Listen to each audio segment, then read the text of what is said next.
பவுல் இந்த கொரிந்து சபைக்கு எழுதும்போது இந்த இந்த இந்த பிலீவர்ஸ்க்கு ஒரு லெட்டர் எழுதுறாரு. நீங்க கிறிஸ்தவர்களும் சிவில் லாஸும், கிறிஸ்தவர்களும் இந்த லா சிவில்னா இந்த மாதிரி வழக்குகள், கிறிஸ்தவர்களும் இந்த மாதிரி வழக்குகளை பற்றியது. இந்த வழக்குகளை பற்றி என்ன சொல்ல வராரு? ஃபர்ஸ்ட் 9 வசனங்கள் என்ன சொல்ல, 8 வசனங்கள் என்ன சொல்ல வராரு? நான் படிக்கிறேன், ரொம்ப அற்புதமான ஒரு பகுதி. உங்களில் ஒருவனுக்கு வேறொருவனோடு வழக்குண்டானால் வழக்காடும்படி அவன் பரிசுத்தவான்களிடத்தில் போகாமல் அநீதிக்காரரிடத்தில் போக துணிகிறது என்ன? பரிசுத்தவான்கள் உலகத்தை நியாயந்திருப்பார்கள் என்று அறியீர்களா? உலகம் உங்களால் நியாயந்திருக்கப்படுவதாக இருக்க அற்ப வழக்குகளை தீர்க்க நீங்கள் அபாத்திரரா? விளங்குதா? முதல் 2 வசனங்களை பற்றி பேசும்போது உங்க காங்கிரிகேஷனை பற்றி பேசுறாரு. காங்கிரிகேஷன் மட்டுமல்ல, ஹோல் கிறிஸ்டியன்ஸை பற்றி, கிறிஸ்தவர்களை பற்றி பேசுறாரு. முழு கிறிஸ்தவர்கள் லைஃப்ல ஏதோ ஒரு பிரச்சனை வருது, சிவில் லாஸ், சிவில் விவகாரம் வருது, குடும்ப பிரச்சனை, ஃபைனான்சியல் பிரச்சனை, கொடுக்கல் வாங்கல் பிரச்சனை, ஏதோ சம்திங் ப்ராப்ளம் வருது. இந்த கிறிஸ்தவர்கள் மத்தியில இந்த மாதிரி விவகாரம் வருது. பவுல் சொல்றாரு, இப்படி ஒரு நிலைமை உங்களுக்குள்ள வரும்போது, ஏன்னா உலகத்துல வாழ்றீங்க, உலகத்துல வழக்கு இல்லாம யாரும் இருக்கவே முடியாது. வழக்கெல்லாம் ஒரு பெரிய பாவமும் கிடையாது. வழக்குகள் உலகத்தில் இருக்கிற வரைக்கும், உலகத்தில் இருக்கிறனால என் மேல ஒருத்தர் யாராச்சும் வழக்கு போடல, நான் யாரு மேலாச்சும் என்ன பண்ணலாம், வழக்குகளை போடலாம். வழக்கு போடுறத தப்பல ஒன்றும் சொல்ல, வழக்கு போட்டதுனால அவன் பாவினும் சொல்லப்படல. ஆனா இந்த உலகத்தில் இருக்கிறதுனால இப்படி ஒரு சிச்சுவேஷன்ஸ் உலகத்தில் எல்லாருக்குமே என்ன செய்யும், அது அமையலாம். பட் ஒரு காரணத்தை புரிஞ்சுக்கோங்க, கிறிஸ்டியன்ஸுக்கு சொல்றாரு, அந்த கொரிந்து சபையாருக்கு சொல்றாரு, ஹோல் கிறிஸ்டியன்ஸ்க்கு சொல்றாரு, உங்ககிட்ட ஏதாச்சும் உங்களுடைய காங்கிரிகேஷன்ல உங்க குரூப்ல ஏதாச்சும் ப்ராப்ளம் சொன்னா நீங்க உடனே நீங்க என்ன பண்ண வேணாம், எங்க போகாதீங்கன்றார் அவரு. கோர்ட்டுக்கு போயிடாதீங்க, கோர்ட்டுக்கு போயிடாதனால தப்பா அப்படின்னு அப்படிலாம் சொல்லப்படல. கோர்ட்டுக்கே போகாதீங்க, எல்லாம் நீங்களே பார்த்துக்கணும், அது தப்பு. கிரிமினல் லாஸ்னு சில வருது, ஏதோ வேற தீர்க்கப்பட முடியாத பிரச்சனை, ரொம்ப டிஃபிகல்ட்டான பிரச்சனை வரும்போது கண்டிப்பாக நீங்கள் எங்கே தான் போய் ஆகணும், கோர்ட்டுக்கு போய் தான் ஆகணும், உதவியை நாடி தான் ஆகணும் இல்லவா? ஆனால் எல்லாத்தையுமே போக வேண்டிய அவசியம் இல்லைன்னு வராரு. அப்படி எல்லாத்தையுமே போனாங்கன்னா இருக்கிற கோர்ட்டு பத்தாது, இருக்கிற வக்கீலும் பத்த மாட்டாங்க. எத்தமே நம்புறீங்க? சும்மா போய் ஃபைல் பண்ணக்கூடாது. ஃபைல் ஒரு 5 ரூபா பேப்பர் வாங்கி எல்லாம் பெட்டிஷனை போட்டு இருக்கக்கூடாது. எல்லாரும் பார்க்குறோம், சிலர்லாம் இதே போல போதும், அவன் மேலே பெட்டிஷன், என் மேலே பெட்டிஷனை போட்டு இருக்கிறது. ஸோ இது பெட்டர் இல்லை, அது செய்யாதீங்கன்றாரு. என்ன சொல்ல வர்றாரு, உங்ககிட்ட ஏதாச்சும் ப்ராப்ளம் இருக்குதுன்னா, வழக்கு இருக்குதுன்னா நீங்க எங்க போகாதீங்க, அநீதிக்காரர் இடத்துல போக துணிவுகிறது என்ன? பரிசுத்தவான் இடத்துல போங்க.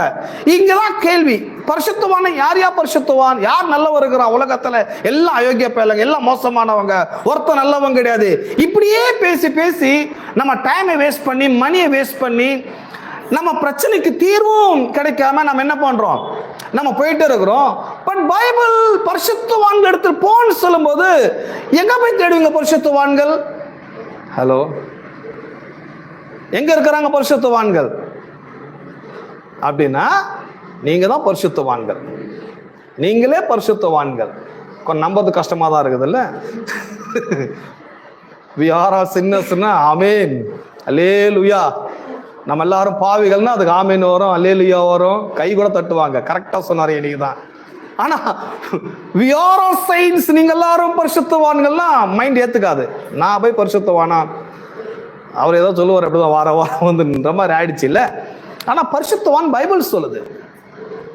எப்பவுமே பாருங்க, பைபிள் சொல்றத ஏத்துக்கிற மனப்பக்குவத்தை நான் வளர்த்துக்கணும்.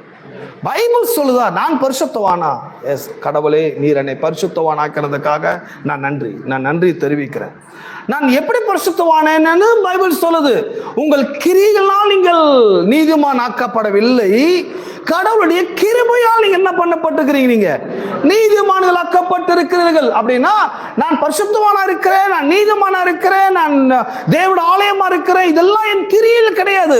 நான் ஏதோ ரொம்ப யோகிய, ரொம்ப நல்லவன், ரொம்ப உத்தமன்றதுனால அப்படி ஒரு பொசிஷன் எனக்கு கிடைச்சிச்சுன்ற அர்த்தம் கிடையாது. மாறாக கடவுளுடைய கருணை, கடவுளுடைய அன்பு, கடவுளுடைய கிருபை என்னை நீதிமானாக்கி இருக்கிறது, பரிசுத்தவானாக்கி இருக்கிறது. கடவுள் என்னை பரிசுத்தவான் என்று அவர் டிக்ளேர் பண்ண பிறகு நான் என் மனசாட்சியில, என் உள்ளத்துல நானும் என்னை பரிசுத்தவானாக எண்ணி பார்க்க வேண்டும். அதே சமயத்தில் இயேசுவை விசுவாசிக்கிற ஒவ்வொரு மனிதனையும் தேவன் பரிசுத்தவானை பார்க்கிறார். ஆமென். கடவுள் உங்களை பரிசுத்தவானை பார்க்கிறார். பட் ப்ராப்ளம் என்னன்னா, நம்முடைய மனதையும் நம்முடைய எண்ணத்தையும் நம்முடைய சமுதாயத்தில் நம்ம இருக்கிற ஜனங்கள் மத்தியில் இந்த உலகத்தில் வாழும்பொழுது நம்ம எல்லாருமே எப்படி பார்ப்பாங்கன்னா, நமக்குள்ள ஏதோ ஒரு குறை இருக்கிறது மாதிரியே சிலர் பார்ப்பாங்க. அந்த பார்வையே நமக்குள்ள ஒரு குற்ற உணர்வை ஏற்படுத்துது. ரெண்டாவது, நம்ம எல்லாருமே பாவிகள்ன்ற பிரசங்கத்தை பண்றாங்க, நமக்கெல்லாம் எந்த தகுதியும் இல்லைன்னு சொல்லிடுறாங்க. ஸோ இந்த மாதிரி பல ஆண்டு காலமாக நான் ஒரு பாவி, நான் ஒரு அநீதிமான், நான் ஒரு நீதிமான் கிடையாது, நான் அவ்வளவனு நல்லவன் கிடையாது, எனக்குள்ள பிரச்சனை இது குறை இருக்குது, இதையே நான் சொல்லி சொல்லி என்னுடைய உள்ளத்தையும் என்னுடைய எண்ணங்களையும் நான் ஒரு பிரச்சனைக்குரியவன், நான் ஒரு பாவிங்கிறத டியூன் பண்ணி வச்சுட்டேன். இப்போ சடனா நான் ஒரு நீதிமான், நான் ஒரு பரிசுத்தவான் சொல்லும் போது என் மைண்டு டக்குன்னு அது என்ன பண்றதில்ல, அக்செப்ட் பண்றதில்ல. பல கோயில் அக்செப்ட் பண்ணாம இருக்கலாம், பட் இந்த கோயில் உடனே அக்செப்ட் பண்ண நான் நம்புறேன். எத்தனை பேர் இங்க நீதிமான் இருக்கிறீங்க? பரவாயில்ல, மற்ற கோயிலுக்கு போனா ஒரு ஆள் சொல்றதே பெரிய விஷயம். அப்படியே சொல்ல நான் ஒரு ஆள் தான் சொல்லுவோம் போலாங்க.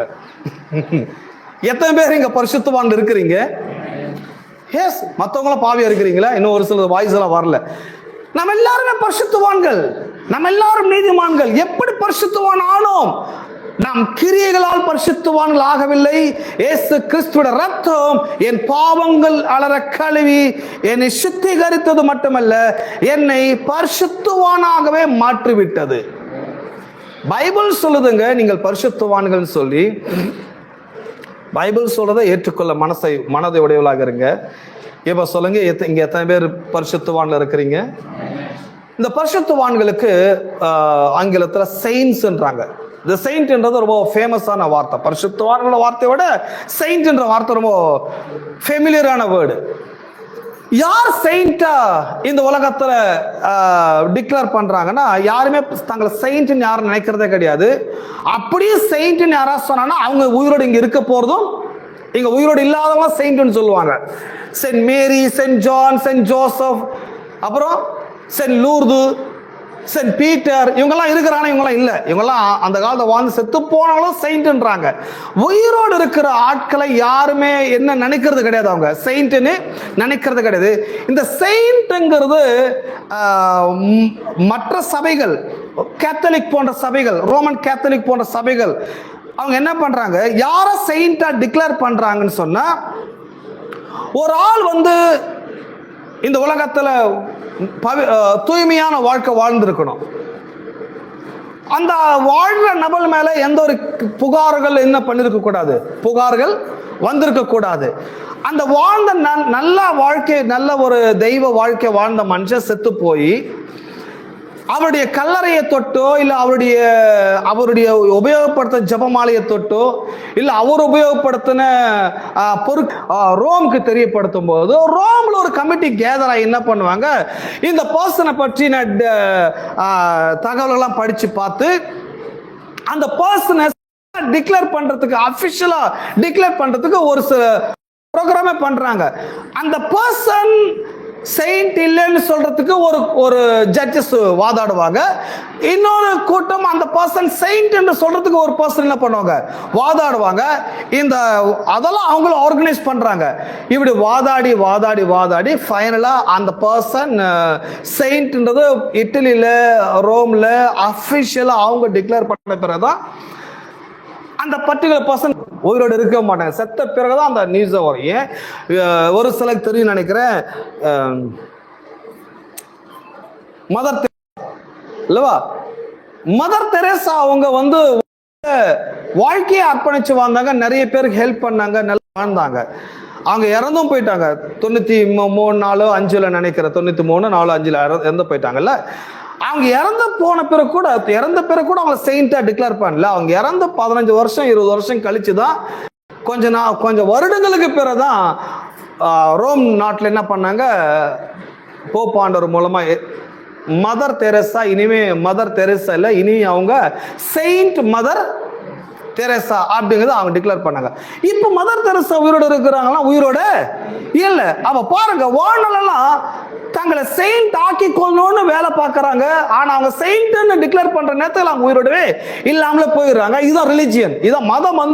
நீங்க உயிரோடு இருக்கும் போது உங்களுக்கு ஒண்ணுமே இல்லைன்றது அவங்க காது கேட்கவே முடியாது.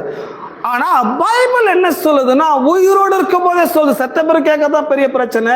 உயிரோடு இருக்கும் போதே சொல்லுது, நீங்கள் எல்லாருமே தேவனால் அழைக்கப்பட்டவங்க, நீங்க எல்லாருமே செயின்ட்ஸ், நீங்கள் எல்லாருமே தேவனோட ஆலயம், நீங்க எல்லாருமே தேவன் உங்களுக்குள் தங்கி இருக்கிறார், நீங்கள் எல்லாருமே ஜட்ஜா இருக்கிறீங்கன்னு நீங்க உயிரோடு இருக்கும் போதே நமக்கு அறிவிக்கப்படுகிறதான் பைபிளாக இருக்கிறது.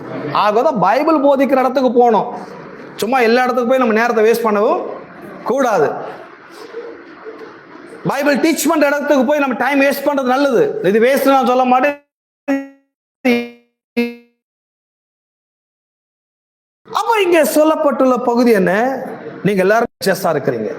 எல்லாம் சொன்ன நான் ஜட்ஜா இருக்கிறேன். ஜட்ஜுன்னா அநீதியா ஜட்ஜ் பண்றதில்ல, நான் நீதியா ஜட்ஜ் பண்ண போறேன். நீங்க ஜட்ஜாக இருக்கிறீங்க. ஆனா ஒரு நாள் வரும், நீங்க ஜட்ஜ் பண்ண போறீங்க, உலகத்தையே ஜட்ஜ் பண்ண போறீங்க. நம்புறீங்களா? உங்களை உலகத்தையே நீங்க ஜட்ஜ் பண்ண போறீங்க. உலகம் உங்க தீர்ப்புக்காக வெயிட்டிங்ல இருக்குது. உலகம் உங்களுடைய தீர்ப்பை எதிர்பார்த்து கொண்டிருக்கிறது. நீங்க ஜட்ஜ் பண்ணக்கூடிய ஜட்ஜஸா இருக்கு பைபிள் சொல்லுது. பாருங்க, ஒரு விசுவாசியுடைய கேரக்டர், ஒரு விசுவாசியுடைய அந்த பவர் இப்படி எல்லாம் சொல்லி கொடுத்தா அந்த விசுவாசியோட நல்லா வாழ்வாங்க. அந்த விசுவாசியோட கேரக்டரே சேஞ்ச் ஆகும். நான் ஜட்ஜ்ன்றதை சொல்லிட்டாங்கன்னா, நீதி அரசா தப்பு செய்யலாமா? செய்ய மாட்டாங்களே. நீதி அரசர் லஞ்சம் வாங்கலாமா? அவங்க என்ன பண்ண மாட்டாங்க, வாங்க மாட்டாங்களே. நீதி அரசர் அநீதியா நடந்துக்கலாமா? நடந்துக்க மாட்டாங்களே. ஸோ ரொம்ப ரெஸ்பெக்டா நடந்துப்பாங்க அல்லவா நீதி அரசர்கள். அப்போ இந்த நீதி அரசர்கள், ஜட்ஜு எப்படி நடந்துக்கிறாரோ அந்த மாதிரி பிலீவர்ஸ் எல்லாருமே ஜட்ஜுன்னு பைபிள் சொல்லுது. ஆனா அஃபிஷியலா நான் எப்போ ஜட்ஜ் பண்ண போறேன்? ஃபியூச்சர்ல உலகத்தை நான் ஜட்ஜ் பண்ண போறேன். ஆனா ஃபியூச்சர்ல நான் ஜட்ஜ் பண்ணாலும் இன்னைக்கே நான் ஜட்ஜாக நான் நடந்து கொள்ள வேண்டும். ஜட்ஜுமா நான் நடந்து கொள்ள வேண்டும். எதுவுமே நம்புறீங்க? சரி, இதான் கிறிஸ்டியன் கேரக்டர்ஸ். கிறிஸ்துவனுடைய அந்த பிராக்டிக்கல் லைஃப் எப்படி வாழணும் கேட்கறாங்க. இயேசு ஏற்றுக்கொண்டு எப்படியா இருக்கணும்?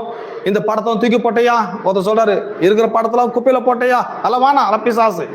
சரி போட்ட, வேற என்ன பண்ண போற? வேறதான் கேட்கிறவங்க, என்ன பண்ணுமா? நான் சொன்னேன், உங்க உள்ளமே மாறணும், உங்க எண்ணங்களே மாறணும்.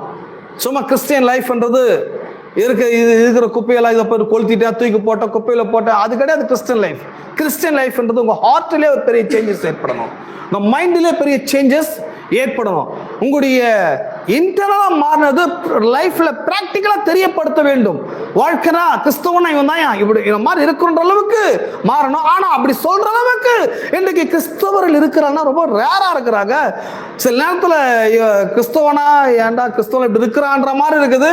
இவங்கள மாதிரி இருக்குன்ற அளவுக்கு யாரோ அப்படி ஒரு பிக்சரா யாருமே இல்லை. ஆமென். கிறிஸ்தவ எப்படி இருக்குன்னு சொல்லப்பட்டது இங்க படிப்போம். ரொம்ப இன்ட்ரெஸ்டிங்கான ஒரு சாப்டர், 6ஆம் அதிகாரம் 1 படிக்க. உங்களில் ஒருவனுக்கு வேறொருவனோடு வழக்கு உண்டானால் வழக்காடும்படி அவன் பரிசுத்தவானிடத்தில் போகாமல் அநீதிக்காரிடத்தில் போக துணிபடுகிறது என்ன? பரிசுத்தவான்கள் உலகத்தை நியாயந்தீர்ப்பால் என்று அறியீர்களா? உலகம் உங்களால் நியாயந்தீர்க்கப்படுவதா இருக்க அற்ப வழக்குகளை தீர்க்க நீங்கள் அபாத்திரரா? ஸோ கேசஸ் எல்லாமே ரொம்ப அற்பமானது, அது ஒன்றும் ரொம்ப பெட்டரானதுல ஒன்றும் கிடையாது.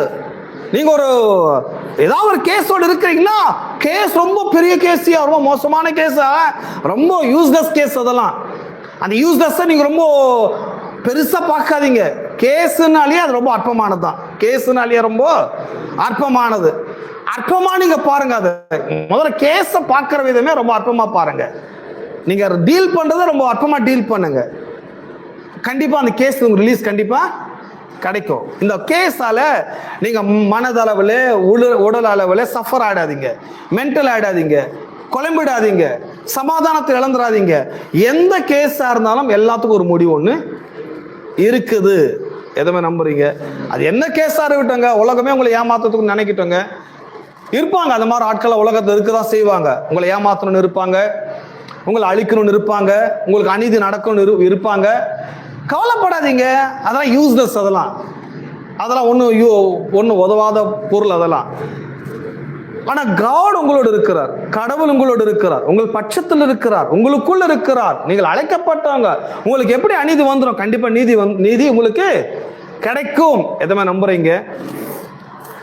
அப்ப இங்க சொல்றாங்க, இந்த கிறிஸ்தவர்கள் ஏன் இப்படி இருக்கிறீங்க? உங்களுக்குன்னு ஒரு பிரச்சனை வரும்போது நீங்க ஏன் உடனே கோர்ட்டை நாடுறீங்க? ஏன் கேஸை நாடுறீங்க? ஏன் ஸ்டேஷனுக்கு போறீங்க? ஒரு ப்ராப்ளம் இருந்தா ஜஸ்ட் அது என்ன ப்ராப்ளமா இருக்கும்? சிவில பட்டு தான் இருக்கும். ஏதோ ஃபேமிலி ப்ராப்ளம் இருக்கலாம், இல்லை மணி ப்ராப்ளமா இருக்கலாம், கொடுக்கல் வாங்கல் ப்ராப்ளமா இருக்கலாம், வேற என்ன ப்ராப்ளம் இருக்குன்றீங்க. சிவிலுக்குள்ள வரும்போது ஏதோ அடிதடி கூட நடந்திருக்கலாம். இன்கேஸ் அது கூட நடக்கான்னு சொல்லவே முடியாது. ஸோ இப்படி இருக்குதுன்னு சொன்னா இம்மிடியேட்டா நீங்க கோர்ட்டுக்கோ ஸ்டேஷனுக்கோ போயிடாதீங்க. ஃபர்ஸ்ட் அந்த பிரச்சனை இப்படி இருக்குதுன்னா பரிசுத்தவான் இடத்துல போங்கன்றாங்க. அந்த பரிசுத்தவான்கள் யார் நான் போய் பார்க்கறது அப்படின்னா வேற யாரும் இல்லை, இயேசுவின் ரத்தத்தால் மீட்கப்பட்டவர்கள் அனைவரையும் வேதம் பரிசுத்தவான் என்று அழைக்கிறது. ஆமென். அதே நேரத்தில் கொஞ்சம் பைபிள் படிக்கிறவங்க, கொஞ்சம் வெளிப்படையான மனதை உடையவங்க, கொஞ்சம் ரெவலேஷன் மைண்ட் உடையவங்க, கொஞ்சம் அப்டேட்டடான பர்சன். எதுவுமே நம்புறீங்க? கொஞ்சம் அப்டேட் இருக்கணும் உலகத்தில். நீங்க போற ஆள் கரெக்டான ஆளா இருக்கணும். அப்டேட் ஆகாத ஓல்டு ஆள்கிட்ட போனீங்கன்னா இருக்கிற ஒரு கேஸ்க்கு ஏகப்பட்ட கேஸ் உங்க மேல என்ன பண்ணுவாங்க, போட்டுருவாங்க. எப்பவுமே நான் உலகத்துல கொஞ்சம் அப்டேட் ஆன ஆளா பார்த்துட்டே இருப்பேன். ஒரு பல்லு பிரச்சனைனா கூட லேட்டஸ்டா பல் டாக்டர் யாருன்னு பார்ப்பேன். இருக்கிறதுல இப்போ லேட்டஸ்டா முடிச்சு வந்து டாக்டர்கிட்ட போயிட்டு அவர்கிட்ட பார்த்து ட்ரீட்மெண்ட் பண்ணுவேன். சும்மா பழைய டாக்டர் போக மாட்டேன். ஏன்னா பழைய டாக்டர் போனால் பழைய எக்யூப்மெண்ட்ஸ் வச்சுருப்பாந்தாலே, பழைய நோட்ஸு பழைய சிலபஸை படித்து கட்டிங் பிளேஸ் ஸ்பேனர் வச்சு பல்ல கழட்டி ஒரு வழி பண்ணி விட்டுருவான். பழைய ஆள்கிட்ட போனால் டேஞ்சர். அன்னைக்கு அந்த காலத்துக்கு அது தகும். பட் இன்னைக்கு ரொம்ப டெக்னிக்கலாக எல்லாமே இம்ப்ரூவ்மெண்ட்டாக இருக்குது. ரொம்ப டெக்னிக்கலாக டெவலப்பாக இருக்கிற, புதுசாக சிலபஸ் முடிச்சு படித்து டாக்டராக இருக்கிற ஒரு புது டாக்டர்கிட்ட போனீங்கன்னா அவங்க பல்ல அழகாக ட்ரீட்மெண்ட் பண்ணி அனுப்பி விட்டுருவாங்க. வலியும் தெரியாது, ரத்தமோ கசியாது. எதுவுமே நம்புறீங்க? அதுதான் கொஞ்சம் அப்டேட்டடான ஆளு, கொஞ்சம் புரிதலான ஆளு, அண்டர்ஸ்டாண்டிங் உள்ள ஆளு, அந்த மாதிரி ஆள்கிட்ட போங்க. பட் எல்லாருமே அவங்க அப்டேட் ஆனாலும் ஆகாவிட்டாலும் டாக்டர் படிச்சவங்க எல்லாருமே யார் தான்? அவங்க எல்லாருமே டாக்டர்ஸ் தான். ஆனா அதுல கொஞ்சம் விவரமான ஆளா இருப்பாங்க. டாக்டர்ஸ்ல யாரா இருப்பாங்க? கொஞ்சம் விவரமான ஆளா இருப்பாங்க, அண்டர்ஸ்டாண்டிங் பண்ற ஆளா இருப்பாங்க, எந்த கேஸ் எப்படி டீல் பண்றது தெரிஞ்சக்கூடிய ஆளா இருப்பாங்க. அந்த விதத்துல ரத்தத்தால் மீட்கப்பட்ட அனைவருமே பரிசுத்தவான்கள் தான். இவங்க ஹை அவங்க லோனை நம்ம யாரும் பிரிக்கவே முடியாது. மீட்கப்பட்ட அனைவரும் பரிசுத்தவான்கள். பட் என்ன, கொஞ்சம் அறிவில்லாத ஆளா இருப்பாங்க, கொஞ்சம் புரிதல் இல்லாத ஆளா இருப்பாங்க. பட் நீங்க போற உங்களுக்கே தெரியும், கொஞ்சம் இருந்தாலும் கொஞ்சம் பரவாயில்லையா, நம்ம கோயிலுக்கு வராரு, இந்த பிரதர் கொஞ்சம் நல்லா தேவனுக்கு பயப்படுற ஒரு மனுஷனா இருக்கிறாரு. ஸோ உங்க ப்ராப்ளம் இருந்தா உங்க காங்கிரிகேஷனுக்குள்ளேயே, உங்களுக்கு தெரிஞ்சவங்களுக்குள்ளேயே, உங்க பிலிவர்ஸ்லேயே கொஞ்சம் நல்ல பிலிவரா பார்த்து, ஏன்னா ஒரு கம்யூனியன் எடுக்கிறோம் அல்லவா, திருவிந்து எடுக்கிறோம் அல்லவா, ஒரே அப்பத்தை நம்ம எல்லாரும் என்ன செய்யறோம்? எல்லாருமே பிட்டு சாப்பிடுறோம், எல்லாருமே ஒரே பாத்திரத்தில் பானம் பண்றோம். அப்போ நம்மளோட சாப்பிடுகிற பானம் பண்ணுகிற எல்லாருமே யாருன்னா நம்முடைய சகோதரர்கள், நம்முடைய சகோதரிகள், நம்முடைய பிரதர்ஸ் அண்ட் சிஸ்டர்ஸ். எல்லாருமே யாருமே நாம குறைச்சி மதிப்பிடவே கூடாது, யாருமே நம்ம லேசா நினைச்சிடும் கூடாது. அவங்க எல்லாருமே நம்முடைய இயேசுவின் ரத்த மீட்கப்பட்டவங்கிற அந்த கான்செப்ட்ல பாருங்க. அதுல கொஞ்சம் விவரமான ஆள் இருப்பாங்க.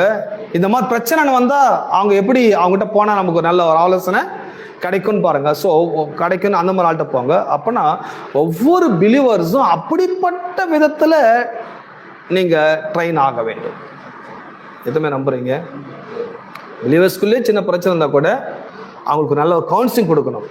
சிஸ்டர், இது ஒன்றும் பெரிய ப்ராப்ளம் இல்லை, இந்த ப்ராப்ளத்துக்கு கடவுள் கண்டிப்பாக நமக்கு விடுதலை கொடுப்பாரு. பணம் ஏமா 1 லட்ச ரூபாய் ஏமாத்திட்டாங்க, போங்க, ஏன் சும்மா இருக்கிறீங்க, உடனே பேப்பர் எடுங்க, உடனே கேஸை போடுங்க, உடனே ஃபைல் பண்ணுங்க, எல்லாம் உங்களை ஏவி விட்டு அவன் எஸ்கேப் ஆயிடுவான். உங்களை எங்க வகத்துக்கு தெரிய மாட்டு விடணுமோ மாட்டி விட்டு அவன் வரவே மாட்டான் கடைசி வரைக்கும். ஸோ நான் என்ன சொல்றேன், அப்படிலாம் ப்ராப்ளம் இருந்தா கூட நேராக அது போயிடாதீங்க, கடவுள் பார்த்துப்பாரு, கடவுள் கண்டிப்பா ஜட்ஜ் பண்ணுவார். ஸோ அந்த கேஸ் நமக்குள்ள இருக்குதா, ஸோ அதை நீங்களே ஜட்ஜ் பண்ணிக்கோங்க, நீங்களே தீர்த்துக்குங்க. சார் பிரதர், அவங்ககிட்ட நீங்கள் 1 லேக் வாங்கிட்டீங்க, நீங்கள் பணத்தை என்ன பண்ணுங்க, அவங்க ரொம்ப கஷ்டப்படுறாங்க, அவங்க பணத்தை கொடுத்துருங்க, நம்மளாம் கடவுளை பிள்ளைங்க, நாம் அப்படி ஒருத்தர் பணத்தை நம்ம என்ன பண்ணக்கூடாது, ஏமாற்றக்கூடாது. இது கிடையாது கிறிஸ்டியானிட்டி, இது கிடையாது கிறிஸ்தவம். பரவாயில்ல, உங்கள்கிட்ட கொஞ்சம் கஷ்டம் இருக்கலாம், பட் நீங்கள் கொஞ்சம் கொஞ்சமாச்சும் கூட என்ன பண்ண, நீங்கள் கொடுத்து அவங்களுடைய கடனை முடிச்சிடுங்க. ஏதோ ஒரு வகையில் அவங்களுக்கு ஜட்ஜ் பண்ணி அந்த கேஸ்லேருந்து நீங்கள் அவங்கள என்ன பண்ணுங்க, ரிலீஸ் பண்ணி அவங்கள அந்த குழப்பத்திலேருந்து வெளியே கொண்டு வந்துட்டு, பர்பஸ் வாழ்க்கை பூரா கேஸை போட்டு வாழ்க்கை பூரா வழக்கை நடத்திட்டு வாழ்க்கை பூரா கோர்ட்டு கேஸ்ன்னு சுத்துறதே கிடையாது. இப்படி இருக்கிறாங்க சில கிறிஸ்தவர்கள். ஒரு சில கிறிஸ்தவர்கள் நீங்க பார்த்தீங்கன்னா 30-40 வருஷமா கோர்ட்டுக்கும் வீட்டுக்கும் சுத்திட்டே அவங்களுக்கு பொழுதுனைக்கு தான் வேலை, பொழப்பே இதுதான். பொழுதுனைக்கு இந்த கோர்ட்டுக்கு போனோம், அந்த ஸ்டேஷன் போனோம், இந்த ஊருக்கு போனோம், எவனாவது கேஸ் போட்டிருப்பான். ஸோ இது கிடையாது லைஃப், இது கிடையாது வாழ்க்கை. வாழ்க்கைன்றது என்ன, நமக்குன்னு நிறைய ப்ரோக்ராம் இருக்கு, நமக்குன்னு நிறைய அஜெண்டா இருக்கு. நாம ஒரு நோக்கத்துக்காக பிறந்திருக்கிறோம், கடவுளுக்கு சாட்சியா வாழணும், கடவுளுக்கு உண்மையா இருக்கணும், நம்ம செய்ய வேண்டிய வேலை நிறைய இருக்குது. ஸோ அந்த வேலையில நம்ம ஈடுபடுத்திட்டு இருக்கணுமே ஒழிய சும்மா அந்த கோர்ட்டு கேஸ் நாம சுத்தது இல்லாம எவனா ஒரு பிரச்சனைன்னு சொன்னா உடனே போங்க இந்த செக்ஷன் படி இந்த கேஸ் போடுங்க, கண்டிப்பா உனக்கு தண்டனை. ஒரு ஆளை தண்டிக்கிறதுல எங்களுக்கு ரொம்ப தீவிரமா இருப்பாங்க, ஒரு ஆளை ஜெயில தள்ளுறதுல எங்களுக்கு ரொம்ப ஆர்வமா இருப்பாங்க. பட் பைபிள் சொல்லுது, நீங்க நீதிமான்கள். நீங்க யாரா இருக்கிறீங்க? நீதிமான்கள், நீங்க பரிசுத்தவான்கள். உங்களுக்கு ஒரு நீதி வேணும்னு சொன்னா நீங்க ஏன் அநீதிக்கார இடத்துல போவீங்க? நீங்க ஏன் கடவுளை அறியாத நபர்கிட்ட போய் நீதி எதிர்பார்க்கறீங்க? நீங்கள் எல்லாருமே நீதிமான்கள், நீங்கள் எல்லாருமே பரிசுத்தவான்கள். ஒரு ப்ராப்ளம் இருந்தா அதை நீங்களே சால்வ் பண்ணிக்கோங்க கூடுமான வரைக்கும். எதுவுமே நம்புறீங்க? ப்ராப்ளம் இருக்குதா, பண பிரச்சனை இருக்குதா, ஃபேமிலி ப்ராப்ளம் இருக்குதா, நீங்களே சால்வ் பண்ணிடலாம். எதுவுமே நம்புறீங்க? பல குடும்பங்கள் பல இடங்கள்ல பார்த்தீங்கன்னா அந்த பணம் விஷயம் வரும்போது, கொடுக்கல் வாங்கல வரும்போது, சொத்து விஷயம் வரும்போது, பல குடும்பங்கள்ல கோர்ட்டு கேஸ்ன்னு போனா இது நம்ம நேரமும் வேஸ்ட் ஆகும், நம்மளோட பணமும் வேஸ்ட் ஆகும், பகையும் அதிகமாகும் சொல்லி சில குடும்பங்கள் என்ன பண்ணுவாங்க, அவங்களே பேசி அவங்களே முடிவு பண்ணி அவங்களே ஷேர் பண்ணிட்டு இதை கோர்ட் வரைக்கும் போகாம தடுக்கிற ஃபேமிலிஸும் இருக்கிறாங்க. அது கிறிஸ்துவர் அல்லாதவங்க பண்றாங்க. தேவன் அறியாதவங்க பண்ணும்போது, தேவன் அறிந்தவங்க உங்களுக்கு ஒரு ப்ராப்ளம் வரும்போது அது நீங்களே ஜட்ஜ் பண்ணலாம். உங்களுக்குள்ள கடவுள் இருக்கிறார் அல்லவா, உங்களுக்குள்ள தேவன் இருக்கிறாரே, நீங்கள் அநியாயமா நீங்க ஜட்ஜ் பண்ண மாட்டீங்க, நீங்க ரொம்ப ஹாஷா இருக்க மாட்டீங்க, கைண்ட நடந்துப்பீங்க. ஏன்னா கடவுள் உங்களுக்குள்ள இருக்கிறார். எதுவுமே நம்புறீங்க? ஏன்னா உங்களுக்கு நீதி வேணும். ஆனா நீங்க நீதி எங்க எதிர்பார்க்கறீங்கன்னா, நீதியே இல்லாத ஒரு ஆள்கிட்ட என்ன போய் பாக்குறீங்க, நீதியை எதிர்பார்க்கறீங்க. பைபிள் சொல்றது, பரிசுத்தவான்கள் உலகத்தை நியாயம் தீர்ப்பார்கள் என்று அறியீர்களா? 2வது வசனம், பரிசுத்தவான்கள் உலகத்தை நியாயம் தீர்ப்பார்கள் என்று அறியீர்களா? பாருங்க, பிலிவர்ஸ் யார் அப்படின்னா எல்லாரும் நினைக்கிறாங்க ரட்சிக்கப்பட்டு மோட்சம் போற ஆள் நினைக்கிறாங்க. கிடையாதுங்க. ரட்சிக்கப்பட்டு இந்த உலகத்துல கடவுளுடைய பர்பஸை நிறைவேற்றக்கூடியவர்கள் பிலிவர்ஸ். அல்டிமேட்டா என்ன, கடைசி நாட்கள்ல அவங்க உலகத்தை நியாயந்திருக்க போறாங்க. எல்லாம் உலகத்தை நான் நியாயந்திருக்க போகிறேன். நம்புறீங்களா? இங்க இருக்கிற ஒவ்வொருவரும் ஜட்ஜ் பண்ண போறீங்க வேர்ல்டு. உங்களுக்கு சில கேஸ் அனுப்புவார் காடு, ஜட்ஜ் பண்ணி என்னுடைய மகள் ஜட்ஜ் பண்ணுவாங்க. ஐயோ, எப்படி ஜட்ஜ் பண்ணு தெரியலையே. உலகத்துல நீங்க எப்படி ஜட்ஜ் பண்ணீங்க? அநீதியா ஜட்ஜ் பண்ணீங்களா, நீதியா ஜட்ஜ் பண்ணீங்களா? உலகத்துல ஜட்ஜ் பண்ண பழகி இருப்பீங்கல்ல. உலகத்துல நீதியா இருக்கணும், நியாயமா இருக்கணும், அநியாயமா இருக்கக்கூடாது, அநியாயமா தீர்ப்பு செய்யவும் கூடாது. இந்த உலகத்துல பிராக்டிஸ் பண்றீங்கல்ல, இதே தான் ஃபைனல் டேஸில் நீங்கள் ஜட்ஜ் பண்ண போறீங்க. ஆனால் அப்போ பண்ணுற ஜட்ஜ் வேற மாதிரி இருக்கும். எப்படி ஜட்ஜ் பண்ணுவீங்க? ரத்தத்தை விசுவாசிக்கிறவன் ரட்சிக்கப்படுவான், ரத்தத்தை விசுவாசியாதவனும் ஆக்கினைக்கு தீர்க்கப்படுவான். ஜட்ஜ்மெண்ட் அது ரொம்ப அன்னைக்கு மற்ற கேஸ் தான் வரப்போதில்லை. அங்கே ஒரே கேஸ் தான். நீ இயேசுவை விசுவாசிக்கிறியா, விசுவாசிக்கவில்லையா? இந்த உலகத்தில் ஏன் நீ இயேசுவை ரிஜெக்ட் பண்ண? ஏன் இயேசுவை நீ ஏற்றுக்கொள்ளவில்லை? அன்னைக்கு அவன் ஆயிரம் கதை சொல்லுவான். இல்லைங்க இயேசு பற்றி யாரும் சொல்லலை, இயேசுவை பற்றி எனக்கு தெரியாது. இல்லை அதெல்லாம் தெரியும். இந்த உலகத்தில் நீ பண்ண ஒரே தப்பு, குமாரனாக இயேசுவை நீ விசுவாசிக்கவில்லை. உன் பாவங்களுக்காக மரித்த இயேசுவை நீ உன் ரட்சகராக மீட்பராக நீ ஏற்றுக்கொள்ளவே இல்லை. ஆகவே நீ தேவட ராஜ்யத்தில் பிரவேசிப்பதற்கு தகுதியை இழக்கிறாய் என்பதை நீங்க ஜட்ஜ் பண்ண போறீங்க. ஹலோ, எதுவுமே நம்புறீங்க? இதெல்லாம் நடக்குமா? பைபிள் சொல்லுவா, குமாரனை விசுவாசிக்கிறவனோ ஆக்கினை தீர்ப்புக்குட்படான், விசுவாசியாதவனோ ஆக்கினை தீர்ப்புக்குட்படுவான். அவரை விசுவாசிக்கிறவர்கள் கெட்டு போகாமல் நித்திய ஜீவனை அடையும்படிக்கு அவரை தந்தருளி இவ்வளவாய் உலகத்தில் அன்பு கூர்ந்தார். அப்ப ஃபைனல் டேஸ்ல என்ன ஜட்ஜ்மெண்ட் நடக்கும்னா, இயேசுவை விசுவாசித்தவன் நீதியின் ராஜ்யத்தில் பிரவேசிப்பான். இயேசுவை விசுவாசியாதனோ தேவனற்ற ஒரு ராஜ்யத்தில் அவன் பிரவேசிப்பான். நரகம் சொர்க்கம்ன்றது இப்படிதான் நிர்ணயிக்கப்படுகிறது. ஆனா கடவுள் பாருங்க, தன்னுடைய பிள்ளைகளை இன்னைக்கே அவங்க ஜட்ஜஸ் சொல்றாரு. இன்னைக்கே நீங்க அதை செய்யுங்கன்றாரு. இன்னைக்கே நீங்க ஜட்ஜ் பண்ணுங்கன்றாரு. ஜட்ஜ் பண்ணுன்னா போய் போற இடத்துல உட்காந்து வா நான் ஜட்ஜ் பண்ணுன்னு சொல்லி எல்லாரும் நம்ம அந்த மாதிரி ஜட்ஜ் பண்ண சொல்ல, கோயிலில் உட்காந்து ஆளுக்கு ஒரு சட்டத்தை எடுத்து ஆளுக்கு ஒரு வகை ஆளுக்கு ஒரு பக்கம் உட்காந்து ஜட்ஜ்மெண்ட் பண்ண சொல்ல. இந்த ஜட்ஜ்மெண்ட்ன்றது உங்க குரூப்ல, உங்க டீம்ல, உங்க காங்கிரிகேஷன்ல, உங்க சொசைட்டில, உங்க கிறிஸ்டியானிட்டி கம்யூனிட்டியில ஏதாவது ப்ராப்ளம் சொன்னா பரிசுத்தவான் இருக்கிறாங்க, உங்ககிட்டயே இருக்கிறாங்க. தேவன் நம்மனவன் இருக்கிறான், தேவனை தெரிந்தவன் இருக்கிறான், தேவனோட வார்த்தைக்கு படிக்கிறவன் இருப்பான், கீழ்ப்படிவர் இருப்பான், நல்லவனா இருப்பான், யாரா இருப்பாங்க. அவங்ககிட்ட போங்க, அவன்கிட்ட கேளுங்க. கண்டிப்பா அவங்களே உங்களுக்கு நல்ல ஒரு டிவைன் கவுன்சிலிங் அவங்களே கொடுப்பார்கள். எதுவுமே நம்புறீங்க? இது நம்ம சட்டத்தை மீற சொல்ல, சட்டத்தை அவமதிக்கலாம் சொல்ல, சட்டத்துக்கு நம்ம ரெஸ்ட் கொடுக்குறோம். ஒரே ஊர்பட்ட வழக்குகள் அங்கே இருக்கும்போது 10 கிறிஸ்தவர்களை கொண்டு போய் பாதி வழக்கில் போட்டால் இருக்கிற வழக்கை விசாரிக்கிறதே அவங்களுக்கு என்ன கிடையாது, அவங்களுக்கு டைம் இல்லை, கோர்ட்டு பத்தல, அதெல்லாம் பல பிரச்சனை. இதுதான் இன்னைக்கு. இது யார் இன்னைக்கு மேனேஜ் பண்ணுறாங்கன்னா, இன்னைக்கு வரைக்கும் யூதர்களும் இஸ்லாமியர்களும் இதுதான் இன்னைக்கு மேனேஜ் பண்ணுறாங்க. இஸ்லாமியர்களும் யூதர்களும் எப்படி சொன்னால், பல பிரச்சனைன்னு வரும்போது அவங்க மஸ்ஜித்தை என்ன பண்ணுறது, டீல் பண்ணிடுது. அவங்கள மீறி போலீஸ் கூட என்ன பண்ணுறது, உள்ள போயிடாது. இன்னைக்கும் அவங்க தான் செய்கிறாங்க. அதுதான் பவுல் சொல்றாரு, நீங்கள் கிறிஸ்தவலாயிட்டு இருக்கிறீங்க, இயேசு ரத்தத்தால் மீட்கப்பட்டு இருக்கிறீங்க. பிரச்சனை வரும்போது நீங்களே ஜட்ஜ் பண்ணுங்க. உங்களுக்கே தெரியுமே நீதி அநீதி எதுன்னு தெரியும், உங்களுக்கு நல்லது கெட்டது எதுன்னு உங்களுக்கு நல்லாவே தெரியுமே.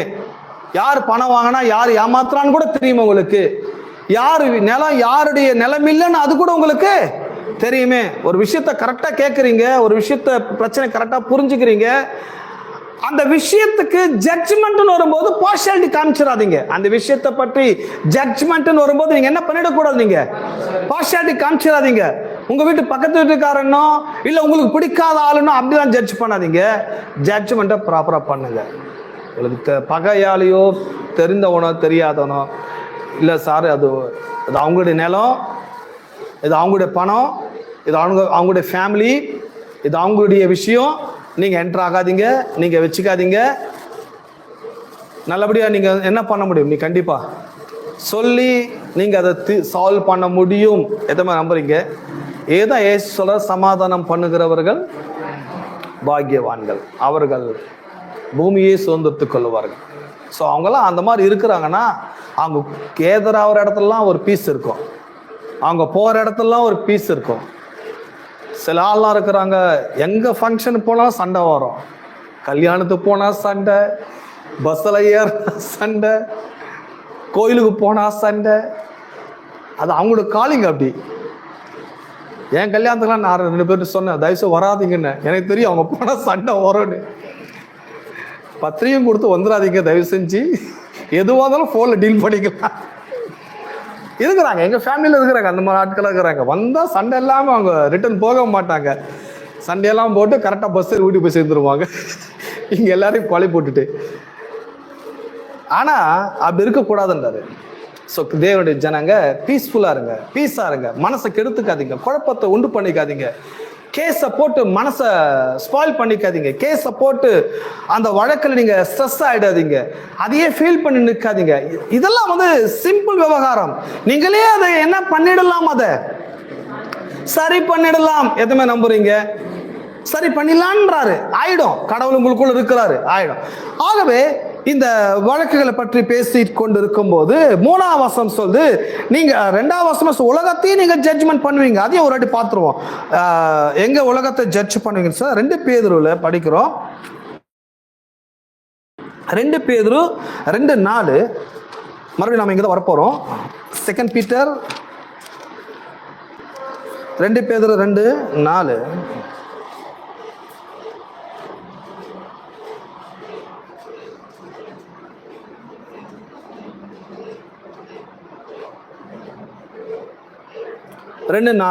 பாவம் செய்த தூதர்களை தேவன் தப்ப விடாமல் அந்தகார சங்கிலினால கட்டி நரகத்தில் தள்ளி நியாய தீர்ப்புக்கு வைக்கப்பட்டவர்களாக ஒப்பு கொடுத்து பூர்வ உலகத்தையும் தப்ப விடாமல் நீதி பிரசங்கித்தவனாகிய நோவா முதலான 8 பேரை காப்பாற்றி அவபக்தியுள்ளவர்கள் நிறைந்த உலகத்தின் மேல் ஜலப்பிரளயத்தை வரப்பண்ணி.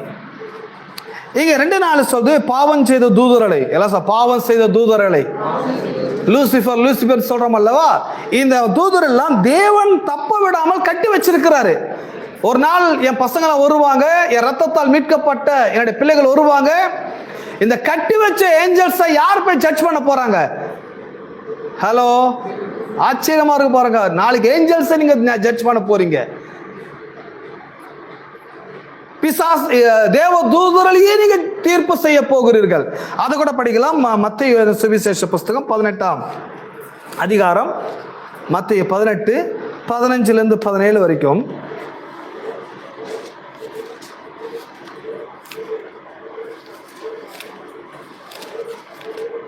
மத்தேயு 18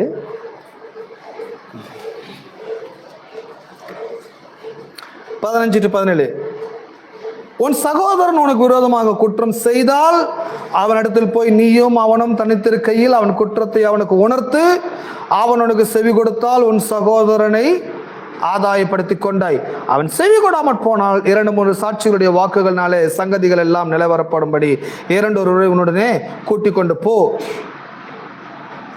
பாத்தீங்களா? உன் சகோதரன் உனக்கு விரோதமா பண்ணா அவனுக்கு என்ன பண்ணு? நீங்க போயிட்டு கவுன்சிலிங் கொடுங்க.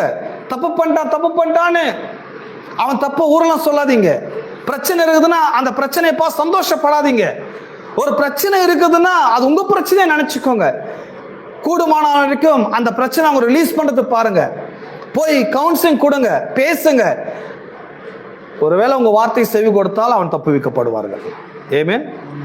பாருங்க, இதெல்லாம் கிறிஸ்தவர்கள் செய்ய வேண்டிய விவகாரம். ஆனா பெரும்பாலும் கிறிஸ்தவர்கள் குழப்பத்தை ஏற்படுத்துறாங்க, போய் பிரச்சனை ஏற்படுத்திடுறாங்க.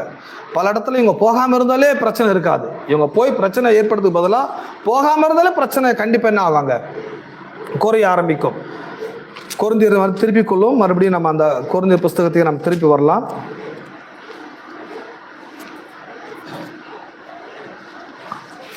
ஆறாம் அதிகாரம். தேவதூதர்களையும் நியாயம் தீர்ப்போம் என்று அறியீர்களா? 3ஆம் வசனம் 6:3. தேவதூதர்களையும் நியாயம் தீர்ப்போம் என்று அறியீர்களா? 2 பேதுருல. அப்படி இருக்க இந்த ஜீவனுக்கேற்றவைகளை நீங்கள் தீர்த்து கொள்ளாதிருக்கிறது எப்படி? ஒரு மிகப்பெரிய ஒரு கேஸே டீல் பண்ண போறீங்க. தேவனுக்கு விரோதமாய் வாழ்ந்த, தேவனால் தள்ளிவிடப்பட்ட அந்த தேவதூதன் எல்லாம் தேவன் என்ன பண்ணிருக்காரு? இப்போ கட்டி வச்சிருக்கிறாரு. கடவுளை கூட ஜட்ஜ் பண்ணலாம். அவனை இயேசுவின் ரத்தத்தால் மீட்கப்பட்டவன் என்ன பண்ணுவாங்க? அவங்கள ஜட்ஜ்மெண்ட் பண்ணுவாங்க. நம்மளுடைய ஜட்ஜ்மெண்ட்காக அவன் கட்ட வச்சிருக்கிறான். அவன் வெயிட்டிங்ல இருக்கிறான். என்னைக்கு இவங்க எல்லாம் நம்மள ஜட்ஜ்மெண்ட் பண்ணுவான். ஜட்ஜ்மெண்ட் அவங்களுக்கு காத்து கொண்டு இருக்குது. இன்னும் ஜட்ஜ்மெண்ட் இல்லாம இருக்குது. இயேசு இன்னும் வரல. சோ இவ்வளவு பெரிய கேஸையே டீல் பண்ண போறீங்க. ஸோ இவ்வளோ பெரிய ஜட்ஜாக இருக்கும்போது சின்ன சின்ன விவகாரத்துக்கு ஏன் கன்ஃபியூஸ் ஆயிருங்க? சின்ன சின்ன விவகாரத்துக்கு எதுக்கு கோர்ட்டு கேஸுன்னு சுற்றி நாளையும் நேரத்தையும் பணத்தையும் வேஸ்ட் பண்ணி இருக்கிற சந்தோஷத்தை சமாதானத்தை கெடுத்துக்கிறீங்க? இப்படியே இருந்தீங்கன்னா உங்கள் வாழ்க்கையில் உங்களுடைய வேலையை எதுவுமே செய்ய மாட்டீங்க. உங்கள் பர்பஸே இல்லாமல் போடும். பல பேர் வழக்கை போட்டு வழக்க ஆடி ஆடி ஆடி கடைசியில் கேஸ் வரத்துக்குள்ள அவன் ஆள் இருக்க போகிறது இல்லை. இதெல்லாம் சமாதானத்துக்கு எடுத்துடும். ஆகவே இவ்வளோ பெரிய கேஸ் எல்லாம் டீல் பண்ண போறீங்க. இப்போ இருக்கிற கேஸ் ஒன்றும் அவ்வளோ பெரிய கேஸ் எல்லாம் ஒன்றும் கிடையாது. எதுவுமே நம்புறீங்க? இப்போ இருக்கிற கேஸ்லாம் பெரிய கேஸ் நினைக்கிறீங்களா? அது எவ்வளோ பெரிய கோடிக்கணக்கான ரூபாய் இருந்தால் கூட கடவுளுக்கு முன்னால ரொம்ப அற்பமான ஒரு கேஸ். கடவுளுக்கு முன்னால் ஒன்றுமே கிடையாது. தேவன் உங்களுக்கு அதை விட மேலானதை தர வல்லவராக இருக்க. உலகம் உங்களை ஏமாத்தினாலும் பரவாயில்லைங்க, கவலைப்படாதீங்க. ஏமாத்துறான்னு சொல்லி நீங்க வருத்தப்படாதீங்க. நீதி செய்கிற தேவன் உங்களுக்கு நிச்சயமா நீதி செய்வான். தேவனை மட்டும் நம்பிடுங்க. உங்களை ஏமாத்த நினைக்கலாம், பட் ப்ராப்ளம் இல்லை. உலகம் அப்படி ஏமாத்தலான்னா தான் ஆச்சரியமா இருக்கும். உலகம் ஏமாத்தலையா? உலகம் ஏமாத்துறதுன்னு அதுல ஒன்றும் ஆச்சரியப்படுறது ஒண்ணுமே கிடையாது. ஏமாத்தாத ஒரு உலகம் இருந்தால் தான் ரொம்ப எப்படிடா உலகம் போய் ஏமாத்தாம இருக்குது. உலகம்னா ஏமாத்தணுமே. ஏமாத்தலைன்னா அப்போ இது நமது பரலோகத்துக்கு இருக்கிற மாதிரி நினைப்பேன் நான். 3 இல்லவா? அப்படி இருக்க 3 படிக்கிறோம். 4 இந்த ஜீவனுக்கேற்ற வழக்குகள் எல்லாம் ஜீவனுக்கேற்ற வழக்குகள் உங்கள் லைஃப் கேசஸ். அதெல்லாம் இந்த ஜீவனுக்கேற்ற வழக்குகள் உங்களுக்கு இருந்தால் தீர்ப்பு செய்கிறதுக்கு சபையில் அற்பமா எண்ணப்பட்டவர்களை நியமித்துக் கொள்ளுங்கள்.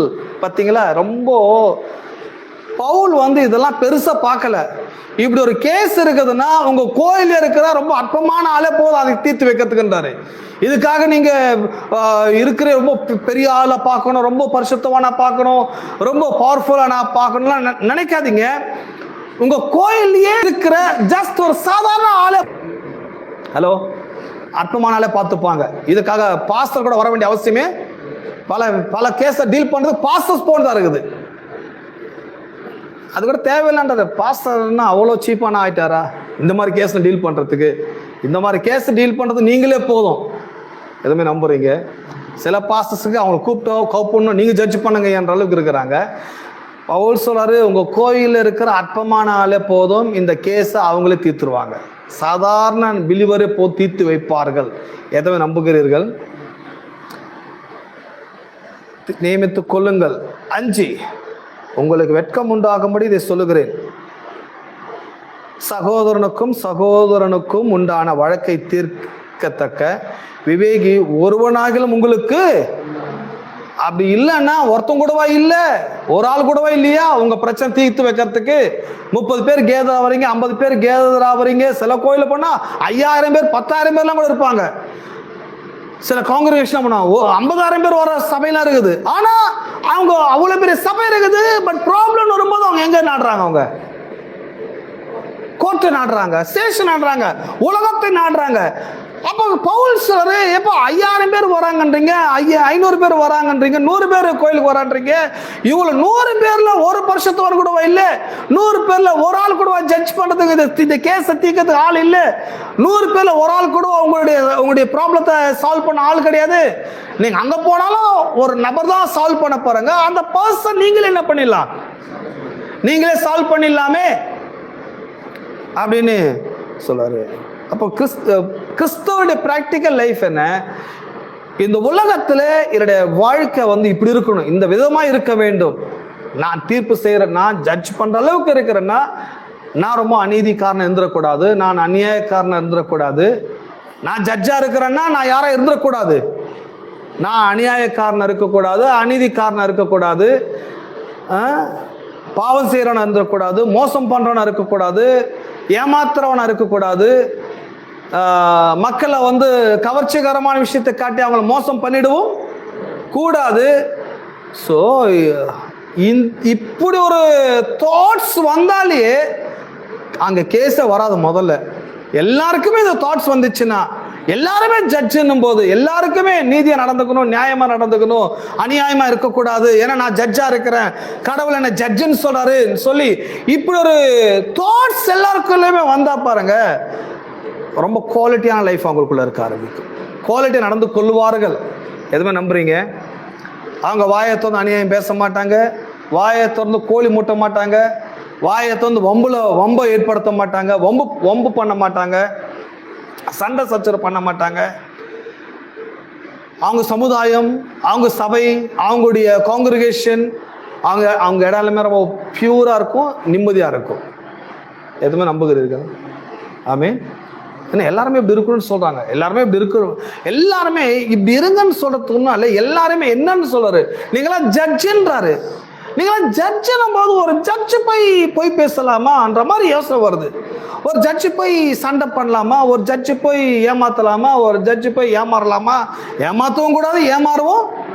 ரெண்டு விஷயம் இருக்குது. ஏமாத்தத்துக்கே வந்தா கூட ஒரு ஜட்ஜாந்து நீங்க எப்படி ஏமாந்துன்னு கேட்பாங்க. கவனிக்கிறீங்களா? நீங்க ஜட்ஜுன்னும் போது ரொம்ப கிளவரா இருக்கணுங்க, தெளிவா இருக்கணும். இந்த ஊர்ல தான் சொன்னலவா, ஒரு முறை ஒரு 4-5-7 வருஷத்துக்கு முன்னாடி, 7 வருஷம் இருக்கும் நினைக்கிறேன், 7-8 வருஷத்துக்கு மேல நினைக்கிறேன், ஒரு குரூப்பே வந்து சொல்லிச்சு என்கிட்ட, ஐயா எல்லா கோயிலையும் 10,000 ரூபாய் ஒரு விசுவாசி கொடுத்தாச்சுன்னா மாசம் அவங்களுக்கு 50,000 ரூபாய் கொடுத்தாச்சுன்னா மாசம் 10,000 ரூபாய் தருவாங்களாம். நீங்க ஒரு பாஸ்டா இருக்கிறீங்க, உங்ககிட்ட இவ்வளவு பேர் வராங்க, நீங்க ஒரு அனௌன்ஸ்மெண்ட் பண்ணீங்கன்னா எல்லாரும் என்ன பண்ணுவாங்க, 50,000 ரூபாய் போடுவாங்க, எல்லாருக்கும் 10,000 ரூபாய் மாசம் வரும். நீங்க செய்யுங்க, நீங்க சொல்லுங்கன்னு நம்மளுக்கே வந்து ஆலோசனை கொடுக்குறாங்க. கோயில்ல இந்த மாதிரி ஆள்லாம் இருப்பாங்க, போயிட்டு வாங்கன்றது. அவங்க வேற ஆள், இந்த கோயில் ஆளுங்க தான், இந்த கோயிலே வரவங்க, வாரம் என்னை பார்த்து பேசுறவங்க. இப்ப இல்லை, 10 வருஷத்துக்கு முன்னால என்கிட்ட வந்து இந்த மாதிரி ஒரு ஆலோசனை கொடுக்குறான். அவங்க ஆலோசனை கேட்டு நான் இறங்கிட்டு இருந்தேன்னா என்னை நம்பி 50,000 ரூபாய் போட்டோம், நான் என்ன பதில் சொல்ல முடியும்? ஹலோ, என்ன கேட்பாங்க? ஒரு பாஸ்டா வந்து நீங்க இப்படி சொல்லுவாங்களா, சொல்ல மாட்டாங்களா? அதுதான் சொல்றது, ஜட்ஜுன்னா ஏமாத்தவும் கூடாது, ஏமாறவும் கூடாது. ரொம்ப உலகத்துல வாழ்றீங்க, நீங்களாம் பரலோகத்துல வாழல. இந்த உலகத்துல ஏமாறவனும் இருப்பான், ஏமாத்துறவனும் இருப்பான், ஏமாந்து போல இருப்பாங்க.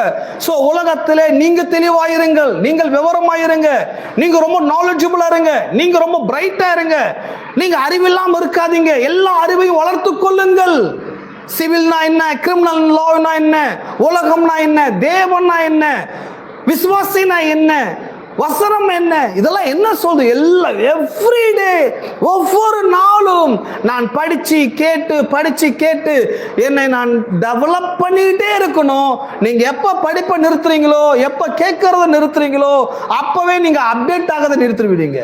நீங்க ஒவ்வொரு நாளும் அப்டேட் ஆகிட்டே இருக்கணும், ஒவ்வொரு நாளும் நீங்க படிச்சுட்டே இருக்கணும், ஒவ்வொரு நாளும் கேட்டுட்டே இருக்கணும், ஒவ்வொரு நாளும் உங்களோட மூளையை நீங்க டெவலப் பண்ணிட்டே இருக்க வேண்டும். ஏன்னா இந்த உலகம் விவரமா ஏமாத்தத்துக்கு வழி பண்ணுது.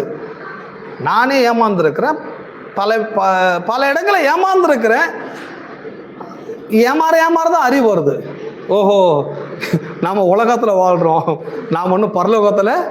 ஆனா என்னால யாரும் ஏமாத்த விட மாட்டேன். ஏமாந்தா நான் ஒரு ஆள் ஏமாறுவேன், நான் ஒரு ஆள் போய் பணத்தை கொடுத்துருக்கிறேன், ஏமாந்துருக்கிறேன், அதெல்லாம் ஹானஸ்டா நான் ஒத்துப்பேன். பட் என்னால யாராச்சும் ஏமாந்தேன்னா ஒருத்தனும் கிடையாது, என்ன யாருக்கும் நான் ரெஃபர் பண்ணவே மாட்டேன். என்னை எங்கேயும் கூப்பிட்டு போறதும் கிடையாது, என்னை நம்பி யாரும் பணத்தை கட்டுக்கணும் சொல்றதும் கிடையாது. அப்படி யாரும் ஏமாற மாட்டாங்க. அது நல்லது நினைக்கிறேன். ஏன்னா எனக்கு அது கிடைக்கிற அனுபவம்.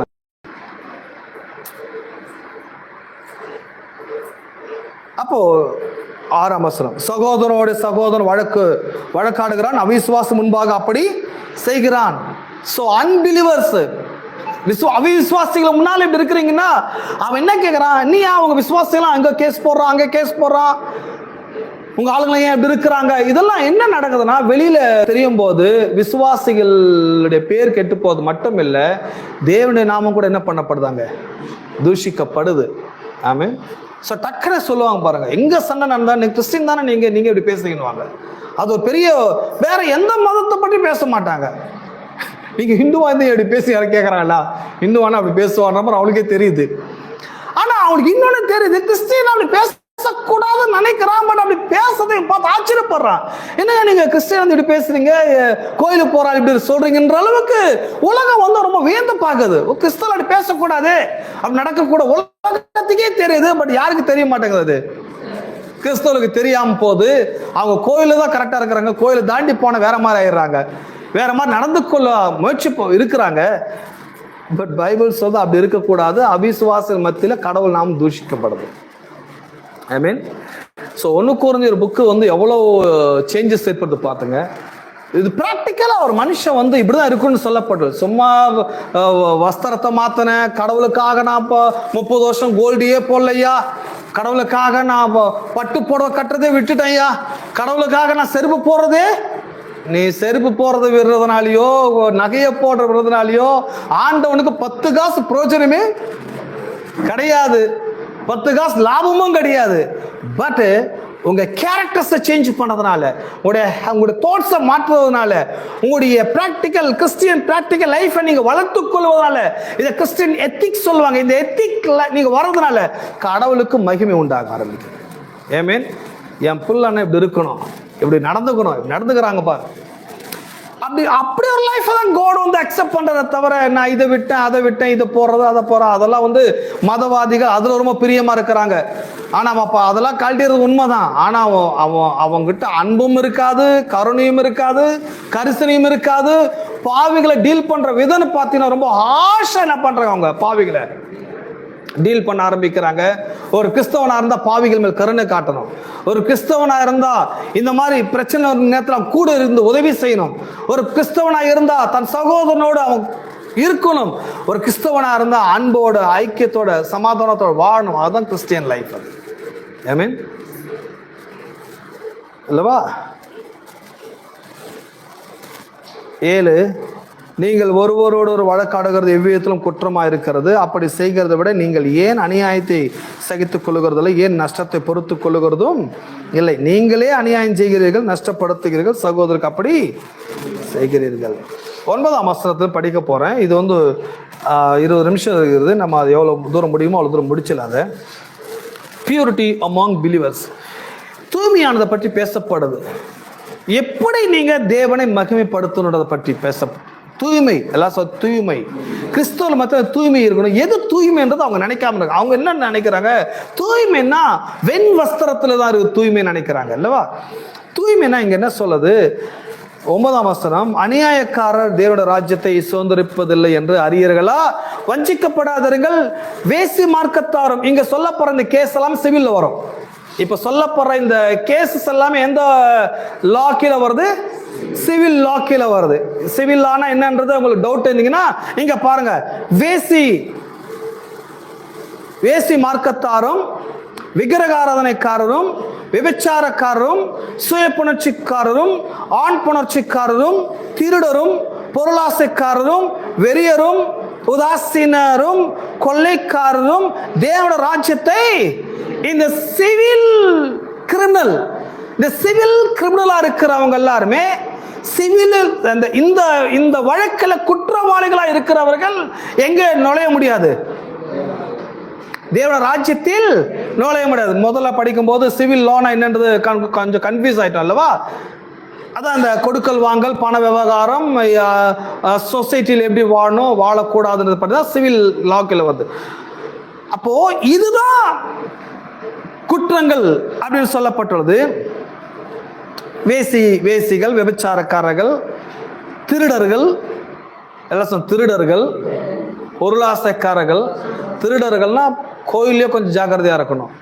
கோயிலே திருடுறதுக்கு நிறைய ஆள் இருக்கிறாங்க. ஒன்று நேரத்தை திருடுறதுங்க, பிரசங்கியார்ன்ற பேர்ல மேலே போய் உட்கார்ந்து என்ன பண்றது, முதல் திருட்டு இங்கே தான் நடக்கும். ஃபர்ஸ்ட் அவங்க டைம் எல்லாம் திருடுறது. 2 அவங்களுக்கு யூஸே இல்லாத தேவனால் அறிவு சொல்லப்படாதவைகளாம் அவங்களுக்கு கொண்டு போய் திணிக்கிறது. 3 அவங்க மைண்டை கெடுக்கிறது. 4 கில்ட்டி கான்சியஸ், குற்ற மனசாட்சியும் குற்ற உணர்வையும் ஏற்படுத்துவது. 5 கலங்கி அவங்கள பொய்யான ஒரு மார்க்கத்தில் வழிநடத்துவதான் சிவில் லாவா இருக்குது. தப்பான விவகாரம், திருட்டு வேலையை அங்கதான் முதல் நடக்குது. எதுவுமே நம்புறீங்க? ஸோ பொருளாசைக்காரர், வெறியர், உதாசீனர்னா எல்லாருமே நெக்லிஜென்சி பண்றது, எல்லாருமே நீச்சமா பார்க்கறது, ரொம்ப ரொம்ப தப்பா பார்க்கறது. அதெல்லாம் ஒன்றும் இல்லைப்பா, யூஸ்லெஸ் ஃபெலோ அப்படி சொல்றது, யூஸ்லெஸ் மாதிரி ஒரு மாதிரி பண்ணாதீங்க. எல்லாருமே தேவனுடைய ரத்தத்தால் மீட்கப்பட்டலாம் பாருங்க. யாருமே தவறாய் கணக்கு பண்ணாதீங்க. யாருமே குறைச்சி மதிப்பும் இடாதீங்க. ஏன்னா நீங்க எப்படி அவங்களும் அப்படிதான். ஏன்னா எல்லாரும் ஒரே அப்பத்தினாலும் ஒரே பாத்திரத்திலே நாம் பானம் பண்ணுகிறோம். இயேசுவின் ரத்தத்தால் கழுவப்படுகிறோம். சரீரத்தை நாம் புசிக்கிறோம், ரத்தத்தை பானம் பண்ணுகிறோம். நான் புசிச்ச பிறகு என் பக்கத்துக்கு சகோதரன் புசிக்கிறான், நான் பானம் பண்ண பிறகு என் சகோதரனும் பானம் பண்றான். இந்த அப்பத்துல பானம் பண்ணுகிற புசிக்கிற எல்லாருமே கடவுளுடைய பிள்ளைகள், கடவுளுடைய ரத்தத்தால் மீட்கப்பட்டவர்கள், உடன்படிக்கையின் மக்கள். நாளைக்கு அவனுக்கு எதுனா நான் கூட நிக்கணும், எனக்கு எதுனா அவன் வந்து கூட நிக்கணும். அவனை நான் ஏமாத்திரக்கூடாது, என்னை அவனும் ஏமாத்திரக்கூடாது. இந்த உலகத்தில் யாரையுமே நம்ம குறைச்சி மதிப்பிடவும் கூடாது. எதுவுமே நம்புறீங்க, பணம் இருக்கிறவன ஒரு மாதிரி இல்லாத ஒரு மாதிரிலாம் பார்த்துறாங்க. சொசைட்டி அப்படி தான் பார்க்கறதில்ல. பட் எல்லாருமே கடவுளுடைய பிள்ளைகளாக பாருங்க. எதுவுமே நம்புறீங்க. ஸோ இந்த பார்ஷியாலிட்டி, இந்த பிரச்சனைலாம் எங்க இருக்குதுன்னா வெளியில கூட இல்லைங்க, உள்ளதான் இருக்குது. ஒரு சில கோயிலுக்கு போய் இதெல்லாம் இருக்கும். கரெக்டாக தசமா கொடுக்குற ஆளுக்கு ஒரு முன்னால் வர வச்சு அந்த ஆளுக்கு நல்ல மரியாதை பேசுறது, கொடுக்காத ஒரு மாதிரி, பணம் கொடுக்குற ஒரு ஆளை ஒரு மாதிரி, பணம் கொடுக்காத ஒரு ஆளை ஒரு மாதிரி, இது மாதிரிலாம் டீல் பண்ணு. இன்னும் சொல்லப்போனால் இங்கெல்லாம் நிறைய பேர் வரீங்க, பட் யார் என்ன கொடுக்குறான்னு எனக்கு தெரியாது. யாராவது வந்து நேரில் கொடுத்தாதான் உண்டு. பல பேர்லாம் எனக்கு கேட்கவே மாட்டீங்க, சொல்லலாம் ஃபோன் பேலே பண்ணிடுறீங்க, ஜிபே பண்ணிடுறீங்க. எவ்வளோ யார் என்ன தராங்க எதுவுமே நான் கால்குலேட் பண்ணுறதே கிடையாது. ஏன்னா என் பார்வையில் யார் எவ்வளோ கொடுக்குற முக்கியம் இல்லை. என் பார்வையில் எல்லாருமே கடவுள் ரத்தத்தால் மீட்கப்பட்டவர்களாக நான் பார்க்கிறேன். இவங்க கொடுக்குறவங்க கொடுக்க அப்படி ஒரு டிவிஷனே மைண்ட்லேயே கிடையாது. அது சரியானதும் கிடையாது. பட் இந்த ஆலயத்தில் நிறைய ஹானஸ்ட் பீப்புளாக இருக்கிறாங்க, எனக்கு சொல்லவே மாட்டாங்க. அவங்க சொல்கிறாங்க நீங்கள் ரிப்ளை பண்ணலன்னா கூட பரவாயில்ல, நாங்கள் போட்டு விட்டுருவாங்க. நான் சொல்லுவேன், சாரி சிஸ்டர் ரிப்ளை பண்ண முடியல, ஜிபே பண்ணீங்க, கொஞ்சம் வேலையாக பரவாயில்லப்பா சார், நீங்கள் ரிப்ளை பண்ணாலும் பரவாயில்ல, நாங்கள் போட்டு. நிறைய பேர் இங்கே ஜிபே பண்ணுறாங்க, ஃபோன்பே பண்ணிடுறாங்க, ஆன்லைன் பேமெண்ட் பண்ணிடுறாங்க. பட் என்னுடைய ரிப்ளை கூட எதிர்பார்க்க மாட்டாங்க. எதுக்கு நான் சொல்ல வரேன்னா, கொடுத்ததுனால தான் கோயில் ஒரு வேல்யூ, கொடுக்கான ஒரு வேல்யூ கிடையவே கிடையாது. எல்லாரும் கடவுளுடைய ரத்தத்தால் மீட்கப்பட்டவர்களாக நான் பார்க்கறது மட்டுமல்ல, நீங்கள் கூட அப்படி ஒருத்தர் பார்க்கணும். உங்க பக்கத்துக்கு ஆளு ஏழையோ பணக்கார அது உங்களுக்கு தேவையே கிடையாது. உங்க பக்கத்துக்கு ஆளு ரத்தத்தால் மீட்கப்பட்டவங்க, உங்க பக்கத்துக்கு ஆளு இயேசு ரத்தத்தால் கழுவப்பட்டவங்க, உங்க சகோதரன், உங்க சகோதரி. நாளைக்கு பிரச்சனைனா நீங்க கூட இருக்கணும், அவங்களுக்கு ஆறுதல் சொல்லணும், அவங்கள கைட் பண்ணணும், அவங்கள மறுபடியும் கடவுளுக்குள்ள வழி நடத்த வேண்டும். அந்த பொறுப்பு உங்களுக்கு கூட இருக்குது. ஏமே திருடரும் பொருளாசைக்காரரும் வெறியரும் உதாசனக்காரரும் கொள்ளைக்காரரும் தேவனுடைய ராஜ்யத்தை பார்த்தீங்களா. இந்த சிவில் கிரிமினலா இருக்கிறவங்க, இந்த சிவில் குற்றவாளிகள் தேவனுடைய ராஜ்யத்தில் பிரவேசிப்பது இல்லை. நம்ம எல்லாருமே தேவனுடைய ராஜ்யத்தின் வாரிசுகளா இருக்கிறோம். நம்ம எல்லாருமே விழுந்து போன தேவ தூதர்களை நியாயம் தீர்ப்பு செய்யக்கூடிய ஜட்ஜஸா நாம் இருக்கிறோம். நாம் எல்லாருமே தேவனால் அழைக்கப்பட்டவர்களா இருக்கிறோம். அப்போ நம்ம எல்லாருமே இந்த உலகத்துல நம்முடைய கேரக்டர்ஸ் வந்து ரொம்ப அல்டிமேட்டா இருக்க வேண்டியது அவசியமாக இருக்கிறது. ஆமீன். நியாயமா நடந்துக்கணும், நீதியா நடந்துக்கணும், யதார்த்தமா நடந்து கொள்ள வேண்டும். எதுவுமே நம்புறீங்க, கவர்மெண்ட்டையும் ஏமாற்றக்கூடாது, தேவனையும் ஏமாற்றக்கூடாது, சமுதாயத்தையும் நாம் என்ன பண்ணிடக்கூடாது, ஏமாற்றக்கூடாது. அதே நேரத்தில் சமுதாயத்தில் நாம் சில நல்ல காரியத்தை செய்வதற்கு நாம் முயற்சி பண்ண வேண்டும். ஆமென். இந்த ஒரு 5 நிமிஷத்தில் முடிச்சிடறேன். ஒரு சில நேரங்களில் 11 உங்களில் சிலர் இப்படிப்பட்டலாம் இருந்தீர்கள். ப்ரீவியஸா நாம இருந்தோம்னு சொல்றாங்க. ஆயினும் கர்த்தராகிய இயேசுவின் நாமத்தினால் நம்ம தேவனுடைய ஆவியினாலும் கழுவப்பட்டீர்கள், பரிசுத்தமாக்கப்பட்டீர்கள். பாத்தீங்களா, இப்பவே நீங்க செயின்ஸ் தான், இப்பவே நீங்க பியூரிஃபை தான், இப்பவே நீங்க நீதிமான்கள் தான். ஆனா முன்னால நீங்க எல்லாருமே எப்படி இருந்தீங்கன்னா சிவில் குற்றவாளிகளா இருந்தீங்க. முன்னால குற்றவாளிகளா இருந்தீங்க, பாவிகளா இருந்தீங்க. ஆனா இப்ப நீங்க பாவிகளா, இப்ப நீங்க பாவிகளே கிடையாது. ரத்தத்தால் கழுவப்பட்டு நீங்க பரிசுத்தமாக்கப்பட்டு நீதிமலாக்கப்பட்டிருக்கிறீங்க. 12 எல்லாவற்றையும் பவுல் சொல்றாரு, எல்லாவற்றையும் அனுபவிக்க எனக்கு என்ன உண்டு? அதிகாரம் உண்டு. ஆகிலும் எல்லாம் எனக்கு, எல்லாவற்றையும் அனுபவிக்க எனக்கு அதிகாரம் உண்டு. ஆகிலும் நான் ஒன்றுக்கும் அடிமைப்பட மாட்டேன். இதுதான் ஒரு கிறிஸ்டியனுடைய ஒரு ஸ்டேட்மெண்டா இருக்க வேண்டும். கிறிஸ்டியன்ஸோட ஸ்டேட்மெண்ட் என்ன? செய்ய முடியாத ஒன்றும் கிடையாது, திருட முடியாதுன்னு ஒன்றும் முடியாது, ஏமாற்ற முடியாத ஒன்றும் இல்லை. ஏமாற்றலாம், கொள்ளையடிக்கலாம், பணத்தை சேர்க்கலாம், மோசம் பண்ணலாம், எப்படி வேணா வாழலாம். எனக்கு அப்படி வாழவும் தெரியும், இப்படியும் வாழவும் தெரியும். எதுவுமே நம்புறீங்க. பட் பவுல் சொல்றாரு, எப்படி வேணா நான் வாழலாம், எல்லா அறிவு எனக்கு இருக்கு, ஆனா எனக்கு தகுதியே இருக்காது. எனக்கு தகுதி இருக்காது. நான் ஜட்ஜ் ஆச்சு, நான் ஜட்ஜ்மெண்ட் பண்ணக்கூடிய ஆளாயிடுச்சு. கடவுள் என்ன ஜட்ஜா பார்க்கறாரு, கடவுள் என்ன செயிண்டா பார்க்கறாரு, கடவுள் என்ன ஆலயமா பார்க்கறாரு. இப்படி ஒரு அநியாயத்தை செய்ய எனக்கு தகுதியா இருக்குமா? ஹலோ, இப்படி ஒரு அநியாயத்தை நான் செய்யலாமா? எதுவுமே நம்புறீங்க. ஆனா பிலீவர்ஸ் அன்னைக்கு அப்படி இருக்கிறாங்களா? அப்படி இல்லை. ஒவ்வொரு வாரமும் அவங்கள சொல்லிட்டு இருக்காங்க, இப்படி இருக்காதுங்க, அப்படி இருக்காதுங்க. அவங்கள சொல்லி அப்படி இருக்காதுன்னு சொல்றதுக்கு பதிலாக அவங்க யாரா இருக்கிறான்னு சொல்லுங்க. அவங்களாம் யார்? அவங்களாம் ஜட்ஜஸ், அவங்க செயின்ட்ஸ், அவங்களாம் தேவனுடைய ஆலயம், தேவனே அவங்களுக்குள்ள இருக்கிறார். இப்படி சொல்லி வச்சிட்டிங்கன்னா அவன் அப்படி நடந்துக்க மாட்டான். எதுவுமே நம்புறீங்க. நான் ஒவ்வொரு வாரமும் கூப்பிட்டீங்க, இதை செய்யாதீங்க, திருடாதீங்க, போய் பேசாதீங்க, கரெக்டா இருங்க, அது சொல்றது கிடையாது. நீங்க யாருன்னு சொன்னாலே நீங்க யாரா இருக்கணுங்கிற சர்க்கியூட் உங்க மைண்ட் ஓபன் ஆக ஆரம்பிக்குது. நீங்க ஜட்ஜ்னோன்னு ஜட்ஜ்னா எப்படி நடந்துக்கணும், செயின்ட்னோன்னு செயின்ட்னு எப்படி நடந்துக்கணும், தேவன ஆலயமா நான் எப்படி நடந்துக்கணும் அப்படிங்கிற நடந்து கொள்ள வேண்டிய ஒரு மார்க்கத்தை மைண்ட் எனக்கு காண்பிக்க ஆரம்பிக்குது. எப்படின்னா லைக் ஜிபிஆர்எஸ் மாதிரி. ஜிபிஆர்எஸ் மேப் என்ன சொல்லுது, இங்கிருந்து நான் கோயம்பேடுக்குன்னு போனோன்னு நான் டைப் பண்ணி என்ட்ரு கொடுத்த உடனே டக்கு 4 ரூட்டை காட்டுது. கோயம்பேடுக்கு இப்படி போகலாம், அப்படி போகலாம், எப்படி வேணா போகலாம், நீ எதை சூஸ் பண்ண போறேன்னு டக்குன்னு சொல்லுது. அப்போ நான் எங்க போகணும்னு டைப் பண்ணி என்ட்ரு பண்ணோன்னு ரூட்டு காட்டுற மாதிரி அந்த ரூட்ல நான் டிராவல் பண்ண முடியுது. அந்த மாதிரி நீங்க யாரா இருக்கிறீங்கன்றது உங்க மைண்ட் அக்செப்ட் பண்ண உடனே நீங்க யாராய் நடந்து கொள்ள வேண்டும் என்று காண்பிக்குது. விளங்குதா நான் பேசுறது? நீங்க ஜட்ஜ்னு இவ பாருங்க, ஜட்ஜ்மா நடந்து வைப்பீங்க, இவ போய் கரெக்டா போவீங்க, கரெக்டா இருப்பீங்க, கரெக்டா பேசுவீங்க, கண்ணா பின்னு வாயை திறக்கவே பேசமா அநியாயம் செய்ய மாட்டீங்க. ஏன்னா அவங்க உள்ளத்தை சொல்லுது, நான் ஜட்ஜ், நான் கடவுளால் தேவனால் நீதிபரராய் பார்க்க போறேன். ஒரு காலம் வரும்போது தேவ தூதர்களே நான் என்ன செய்ய போறேன்? நியாயம் தீர்க்க போறேன். நம்புறீங்களா?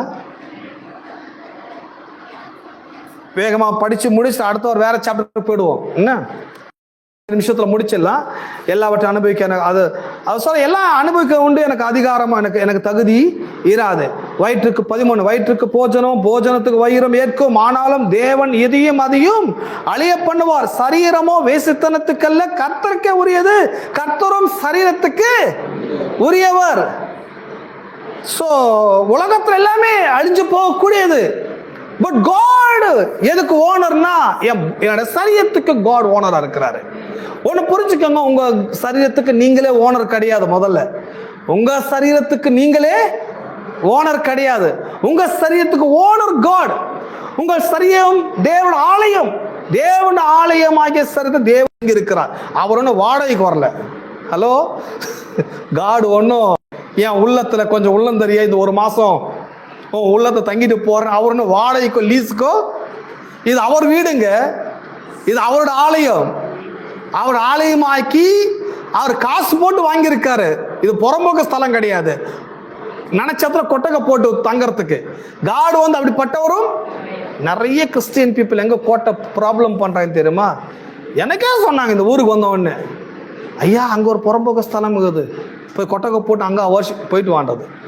நான் வானத்தையும் பூமி படைத்த கடவுளை வர்ஷிப் பண்ண வந்திருக்கிறேன். புறம்போக்கு ஸ்தலத்துல கொட்டகை போட்டு அந்த ஸ்தலத்தை தேவனை வர்ஷிப் பண்ண நான் இங்க வரல. எதுவுமே நம்புறீங்க? ஸோ காட் சர்வ வல்லமையுள்ள கடவுள். அவர் தங்கனா பட்டா இருக்கிறதா தங்குவார், பட்டா இல்லாத இடத்துல அவர் தங்க மாட்டார். எதுவுமே நம்புறீங்க? அது பிசிக்கல் ஆகட்டும், ஸ்பிரிச்சுவல் ஆகட்டும், எல்லாமே அப்படிதான். இந்த ஹார்ட்ல காட் தங்கி இருக்கிறார். நீங்களே தேவனுடைய ஆலயமாக இருக்கிறீர்கள், தேவனுடைய ஆவியானவர் உங்களுக்குள் தங்கி வாசம் இருக்கிறார். நீங்க நினைக்க கூடாது காடுக்கு நான் வீடு கொடுத்துட்டேன்னு சொல்லி. இல்ல இல்ல, இந்த வீடே காடு தான். இந்த பாடியே, இந்த சரீரம் யாருடையது? கர்த்தருடையது. கர்த்தர் பர்ச்சேஸ் பண்ணிருக்கிறார், பணம் போட்டு வாங்கி இருக்கிறாரு, ரத்தம் கொடுத்து வாங்கி இருக்க, உயிர் கொடுத்து இந்த பாடியை அவர் பர்ச்சேஸ் பண்ணிருக்கிறாரு. அவர் பர்ச்சேஸ் பண்ண இடத்துல அவர் குடிகொண்டிருக்கிறார். அவர் பர்ச்சேஸ் பண்ண இந்த ப்ராப்பர்ட்டியை யாரும் அழிக்கவே முடியாது. ஆகவே இந்த ப்ராப்பர்ட்டி காடுது. இந்த காடுடைய ப்ராப்பர்ட்டியை நீங்க மெயின்டைன் பண்ணுங்க. இந்த காட் ப்ராப்பர்ட்டியை நீங்க மெயின்டைன் பண்ணுங்க. ஒழுங்கா முடிய கிடிய வெட்டி, ஒழுங்கா மேக்கப் கீக்கப் பண்ணி, சுகர் கிகர் வந்து ஒழுங்கா மாத்திரை மருந்து போட்டு இந்த பாடியை மெயின்டைன் பண்ணுங்க, கரெக்டா வச்சுக்கோங்க. அதர்வைஸ் இன்னொரு விஷயம் என்னன்னா, இந்த பாடியை பற்றி பைபிள் சொல்லும்போது, இந்த பாடி எதுக்கு கடவுள் இருக்காருன்னா, இந்த பாடி எதுக்குன்னா தேவனை மகிமைப்படுத்த வேண்டும். என் சரீரம் யாரை மகிமைப்படுத்த வேண்டும்? எத்தனை நம்புறீங்க? கடவுள் இந்த எனக்குள்ள தங்கி இருக்கிறார். என் வீடு என்னுடைய வீடு இல்லை, அவருடைய வீட்டில் அவர் தங்கி இருக்கிறார். நான் தான் அவருக்குள்ள தங்கி இருக்கிறேன் அல்லவா? நான் அவருக்குள்ள இருக்கிறேன்னு தவிர அவர் ஒன்று எனக்குள்ள, அவர் ஒன்று என் வீட்டில் வாடகைக்கு வரல, அவர் வீட்டில் நான் இருக்கிறேன்.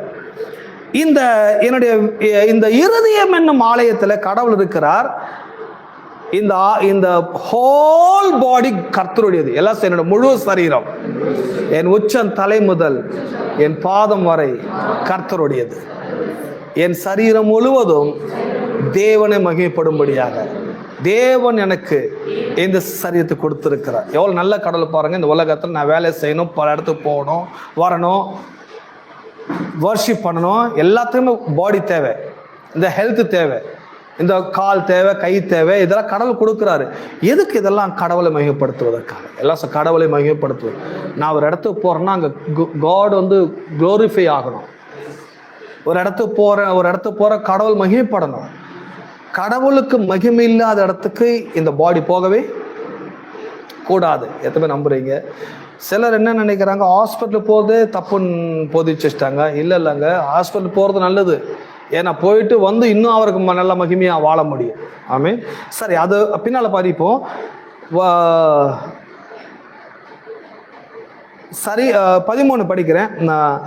14, தேவன் கர்த்தரை எழுப்பினாரே, நம்மையும் தமது வல்லமையினால் உங்கள் சரீரங்கள் கிறிஸ்துவின் அவயவங்கள் என்று அறியீர்களா? ஹலோ, என் கை இல்லை, உங்க கையில கர்த்தரோட கை அது. என் கண்ணு இல்ல, கர்த்தருடைய கண் இது. என் கை, என் கண்ணு இல்லைங்க. இந்த உலகத்துல உங்களுதுன்னு சொந்தம் பண்ணவே முடியாது. கர்த்தர் பர்ச்சேஸ் பண்ணிருக்கிறாரு. இந்த ஹோல் பாடி இருக்கின்ற அவயவம், ஈவன் ஒரு விரல், இந்த விரல் கூட கர்த்தருடையது. என் விரல் கிடையாது, எந்த சொந்தம் பண்ணவே முடியாது. இன்னும் சொல்லி, இது எத்தனை நரம்பு இருக்குதுன்னு எனக்கு டாக்டர் சொன்னாதான் உண்டு இத்தனை நரம்பு இருக்குதுன்னு. எந்த அந்த தெரிஞ்சிருக்குமே, எந்த இல்ல, அதனால எனக்கு சரியா தெரியல. இந்த விரல்கள், இதுல இருக்கிற நகங்கள், இந்த ஹோல் பாடியில் இருக்கின்ற அவயவங்கள் எல்லாம் கர்த்தருடையது, கர்த்தருடைய அவயவமா இருக்கிறது. அப்பனா இந்த விரலால கடவுளை மகிமைப்படுத்தணும், இந்த கையால கர்த்தரை மகிமைப்படுத்தணும். இந்த கை வந்து அடுத்தால அடிக்கிறதுக்கு இல்ல, இந்த வாய் அடுத்தால சபிக்கிறதுக்கு இல்ல, இந்த கால் கண்டவங்களை மற்றவங்களை எட்டி உதைப்பதற்கல்ல, தூஷிப்பதற்கல்ல. இந்த ஹோல் பாடி காடை பிரைஸ் பண்ணுவதற்காக கடவுள் கொடுத்திருக்கிறார். ஏமேன். அடிக்கிறான் பார் அப்படின்லாம் ஆள இருக்கிறாங்க. கையின்னா அடிக்கிறதுக்காக கர்த்தர் கொடுத்துருக்கிறார் போல. தப்புங்க. கையை கடவுள் அடிக்கிறதுக்கு கொடுக்கலாங்க, அரவணைக்க கொடுத்துருக்கிறாரு. விழுந்து போனவனே தூக்கி எடுக்க கொடுத்துருக்கிறாரு.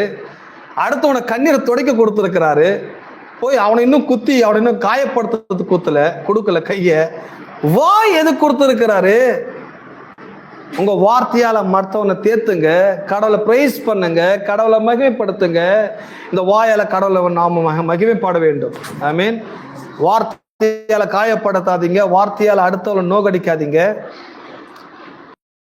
தேவனை மகிமைப்படுத்த வேண்டும். ஆமென். ஆலயத்துக்கு போறீங்களா, கையை காலை வச்சு சும்மா அப்படியே தப்பா நிக்காதீங்க. ஆலயத்துக்கு போறீங்களா, கர்த்தர் கொடுத்த கையை கர்த்தருக்கு யூஸ் பண்ணுங்க. இது ஒண்ணும் கை ஒன்றும் கிடையாது. அவர் கொடுத்த கையை நீங்க நல்லா யூஸ் பண்றீங்க, சாப்பிட்றதுக்கு, ஜிலேபி சாப்பிட்றதுக்கு, பாயாசம் குடிக்கிறதுக்கு.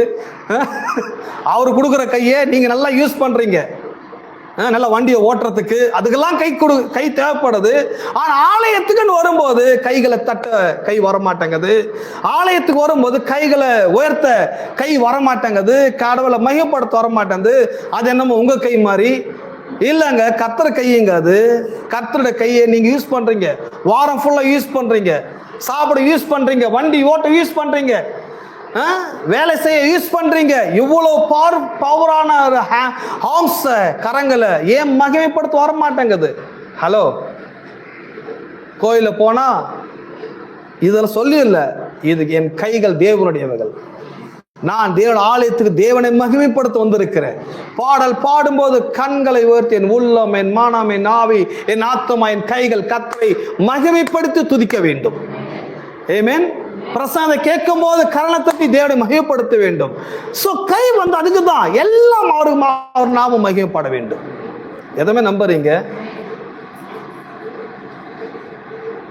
பின்னால நாம் அடுத்த வாரம் வரும்போது நம்ம இங்கேருந்து வாசிச்சு நான் முடிச்சிடலாம். அடுத்த வாரம் கூடுமானால் 7ஆம் அதிகாரத்தையும் நான் வாசிக்கிறேன். 15 மட்டும் முடிச்சிடுறேன். உங்கள் சரீரங்கள் கிறிஸ்துவின் அவயவங்கள் என்று அறியீர்களா? எல்லாம் அவயவங்கள். அப்ப அவயவம் சொன்னா உங்களுடைய ஃபிங்கர்ஸ் முதற்கொண்டு ஒரு விரல் கூட உங்களுக்கு கிடையாது, ஒரு தலை முடி கூட உங்களது கிடையாதுங்க, எல்லாம் கர்த்தருடையது. அப்ப எல்லாவற்றிலும் தேவநாமம் மகிமைப்பட வேண்டும். அவை அறியீர்களா? அப்படி இருக்க நான் கிறிஸ்துவின் அவயவங்களை வேசியின் அவயவங்கள் ஆக்கலாமா? அப்படி செய்யலாகாதே. இப்படிலாம் இருக்கிறதுனால என் கையும், என் காலையும், என் கண்ணையும், என் அவயவங்களையும் பாவத்துக்கோ தீமைக்கோ, பாவம் தீமைன்னு சொன்னா கடவுளுடைய நாமம் மகிமைப்படாம நான் வச்சுக்கலாமா? கடவுளுக்கு மகிமையா இருக்கணும். என் கண்கள் கடவுளை மகிமைப்படுத்த வேண்டும், என்னுடைய கைகள் தேவனை மகிமைப்படுத்த வேண்டும், என் குரல் கடவுளை மகிமைப்படுத்த வேண்டும். கோயிலுக்கு பாடியோட போயிருக்கிறேன், ஹோல் பாடி, எல்லா அவயவங்கள் அவர் நாமத்தை மகிமைப்படுத்த வேண்டும். பிரசங்கம் பண்ணும்போது ஷார்ப்பா பிரசாந்த் கேட்கணும், பாடும்போது கரங்களை தட்டி கர்த்தரை மகிமைப்படுத்த வேண்டும். இந்த கோயில் என்ன நினைக்கிறாங்க, இங்க கோயில கையே தட்டக்கூடாது போல. யாரு சொன்னா? கையை நீங்க தட்டாம இருக்கிறீங்க. இங்க யாராச்சும் வர்ஷிப் பண்ணா நான் உட்காந்து கையை தட்டி நான் வர்ஷிப் பண்ண ஆரம்பிச்சிருவேன். இது ரொம்ப ஹைஃபை கோயில், கை தட்டாம இருக்குன்னு நினைக்கிறது பெரிய பாக்கியம் கிடையாதுங்க. கையை தட்டாம இருக்குன்னா உங்களுக்கு தேவனுக்கு குறித்த அறிவு இல்லைன்னு அர்த்தம். உங்களுக்கு நீங்க யாருன்னு இன்னும் உங்களுக்கு சரியா புரியல. உங்க அவயவமெல்லாம் உங்களுக்கு நினைச்சுன்னுக்கிறீங்க.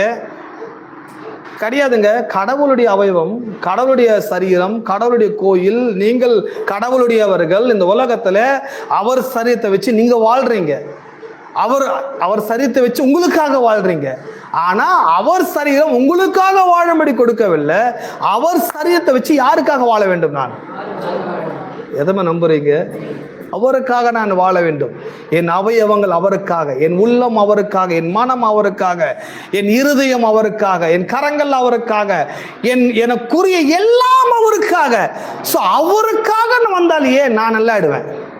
எனக்காக போனாலேயே உருப்படாம போடுவேன் கூடிய சீக்கிரத்துல. ஆமென். அவர் நாமம் மகிமைப்படட்டும். அவர் நாமம் என் வாழ்விலே, என் குடும்பத்திலே, என் சரீரத்திலே அவர் நாமம் மகிமைப்படுவதா. அதுக்கு அடுத்த வாரம் கரெக்டாக கை தட்டுவீங்கன்னு நினைக்கிறேன். தட்டலன்னா நீங்க யார் நீங்க தெரிஞ்சுக்காம இருக்கிறீங்க. இந்த கையெல்லாம் நீங்க விட்டமின்ஸ்லாம் கொடுத்து நீங்க வளர்க்குற மாதிரி நினைச்சுக்கிறீங்க. கிடையாது. கை கடவுளுடையது. எல்லாம் என் கைகள், என் வாய், என் கால், என் சரீர அவயவங்கள் எல்லாம் கர்த்தருடையது. கரங்களை நாமத்தையும் படுத்து எழுப்பி நிற்கலாம். அடுத்த வாரம் திருவிருந்து இருக்குது. இன்னும் இன்ட்ரெஸ்டிங் சப்ஜெக்ட்ஸ் அதுக்குள்ள நான் படிக்க போறோம். நம்ம எல்லாரும் இருக்கலாம்.